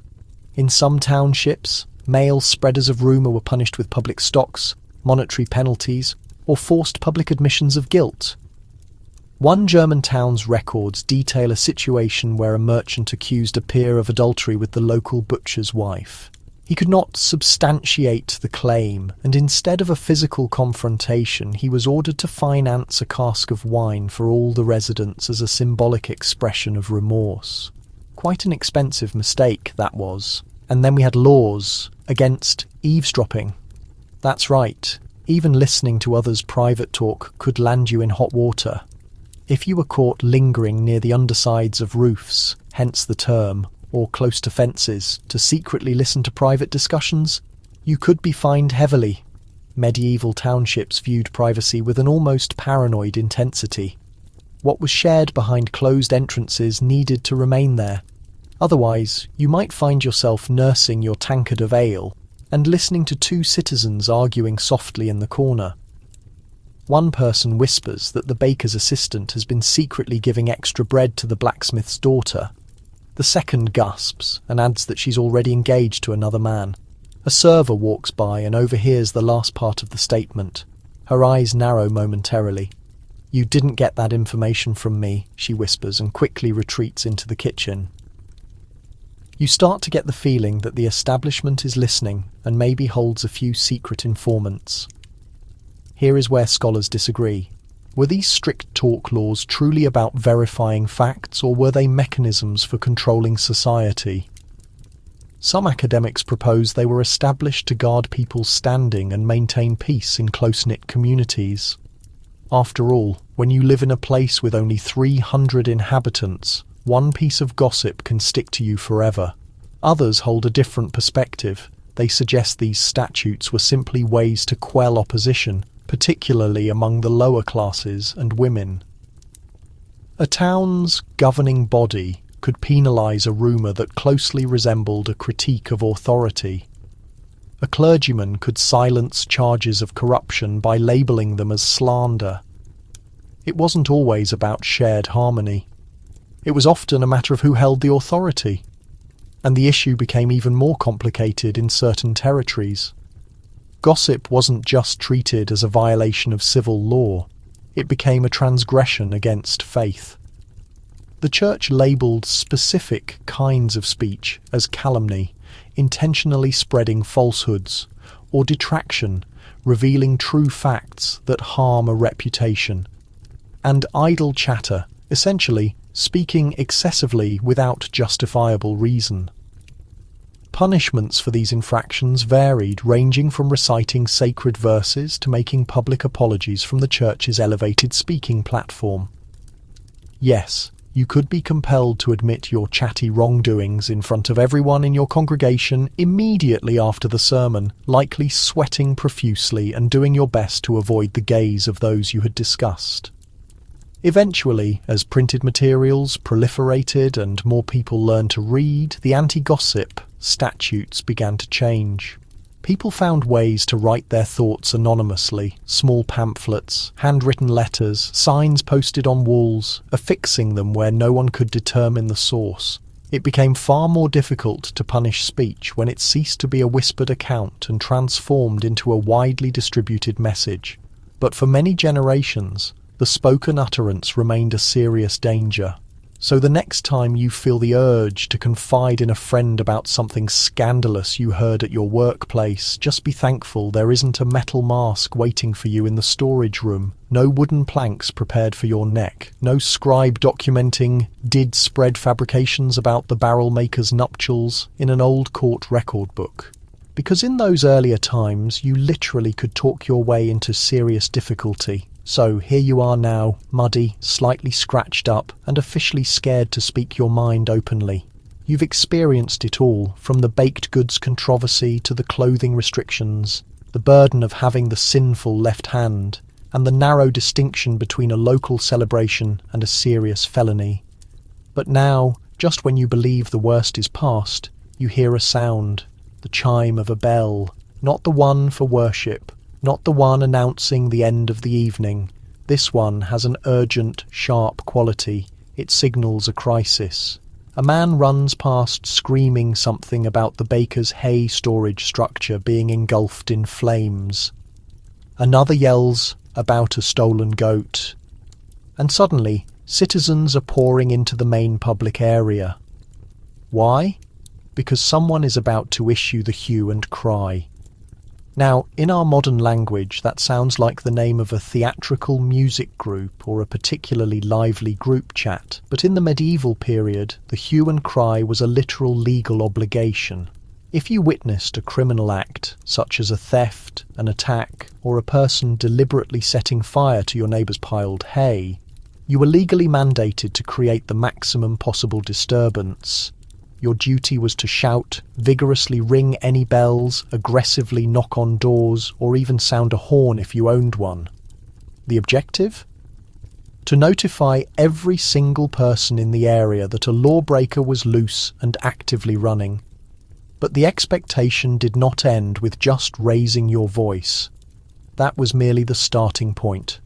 Once the hue and cry was officially initiated, every person who heard it was required by the legal code to join the pursuit.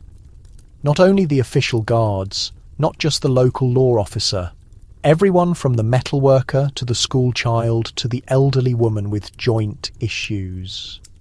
If you were physically capable or even just mildly limping, you were expected to immediately stop what you were doing and assist in apprehending the suspect.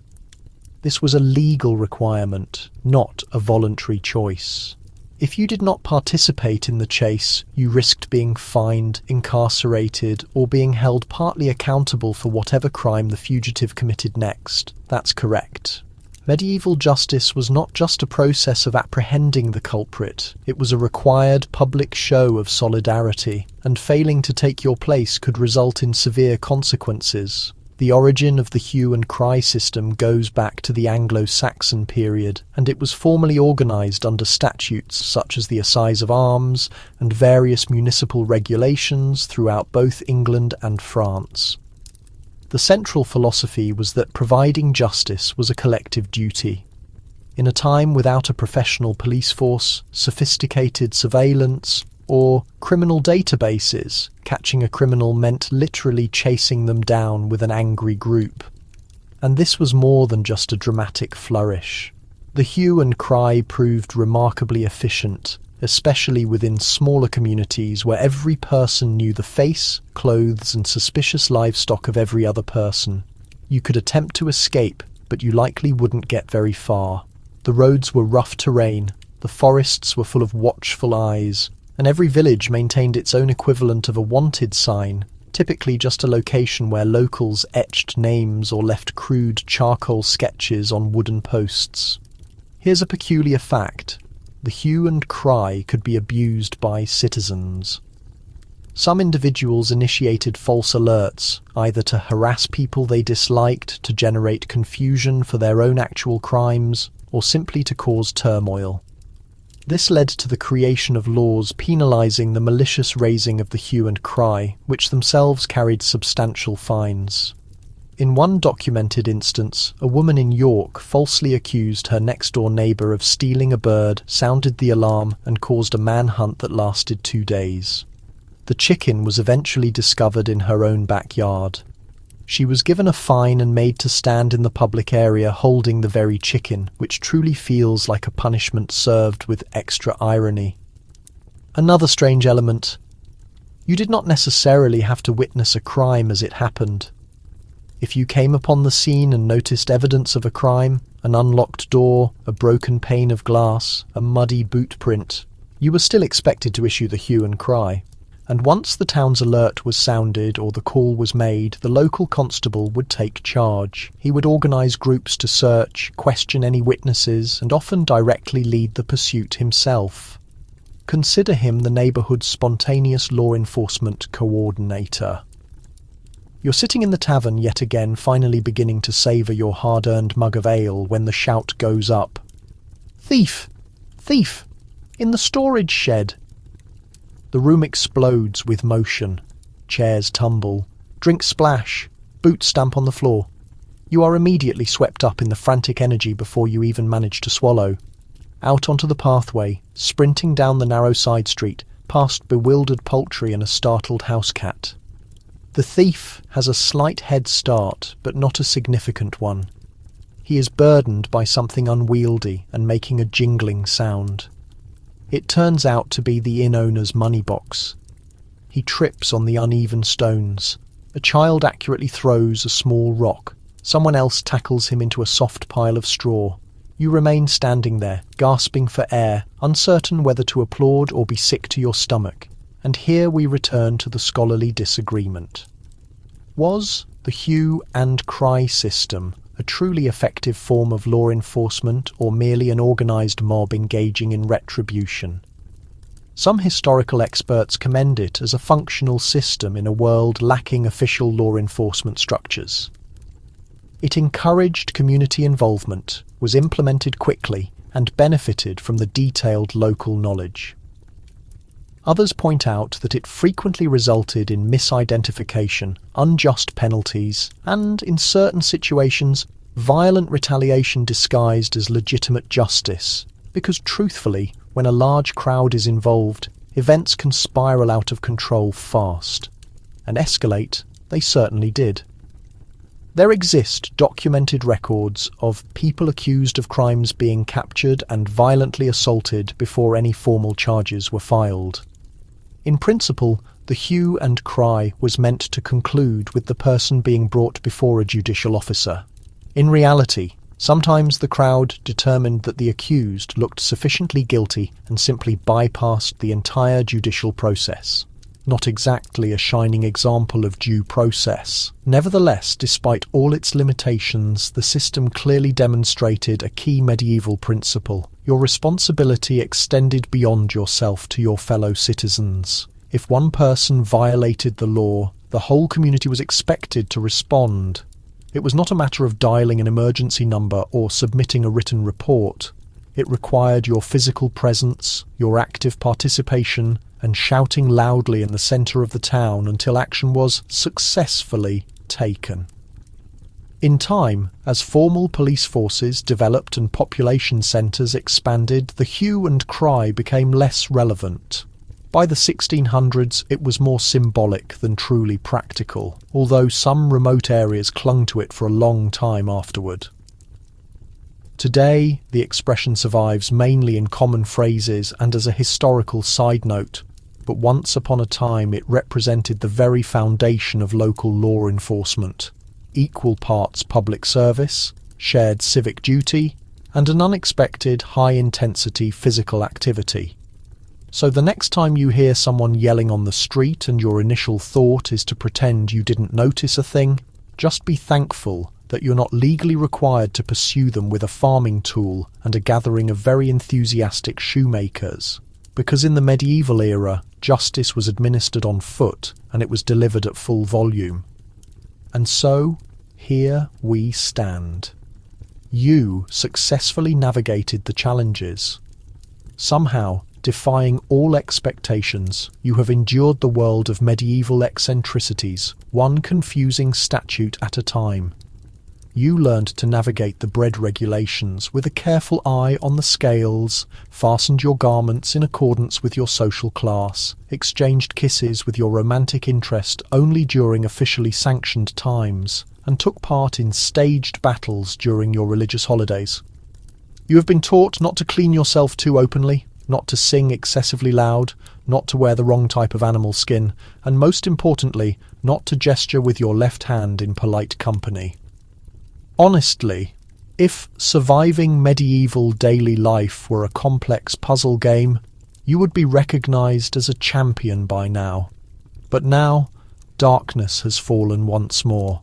The fire pit is securely covered, your candles extinguished because, yes, the curfew bell chimed a while ago. You successfully resisted the temptation to share any rumours, you haven't broken any bread regulations, and no one has initiated a hue and cry over your suspiciously well-sewn garment. You lie down on your straw-filled bed, still wearing your officially authorised inner garments, and gaze up at the ceiling beams, contemplating how oddly complicated and unnervingly precise your existence is under this immense pile of legal restrictions. And yet, here is the surprising observation. All those peculiar medieval rules, they were not as senseless as they first appeared. Certainly they sound like something from a regulatory nightmare, but when you look closely beneath the layers of financial penalties, fashion decrees and quality checks on loaves, they reveal a community striving desperately to keep itself intact. A world without advanced medicine, without police protection or public sanitation, doing its utmost to ensure order, maintain social identity, and secure survival. The rules may seem illogical now, but back then they were essential lifelines. Strange, confusing lifelines, but lifelines nonetheless. A collective acknowledgement that we do not have all the answers, but if every person adheres to the established boundaries, perhaps, just perhaps, we will successfully make it through the coming winter. And there is a certain charm in that, in a please do not wear luxurious fur if you happen to be a barrel maker's wife kind of way. So as you finally drift off tonight, envision the wavering glow of the torchlight outside your simple window, the hushed footsteps of the nightly watchman performing his rounds, and the gentle chime of a far-off church bell marking the hour. Perhaps even picture a group of creatures arguing over the quality of soap, or a baker nervously checking the weight of his loaf while a child tallies the money, or someone quietly sharing something they absolutely should not in a packed tavern. The Middle Ages were weird, chaotic, strictly regulated, and profoundly human. Rest well, time traveller. You certainly deserve it.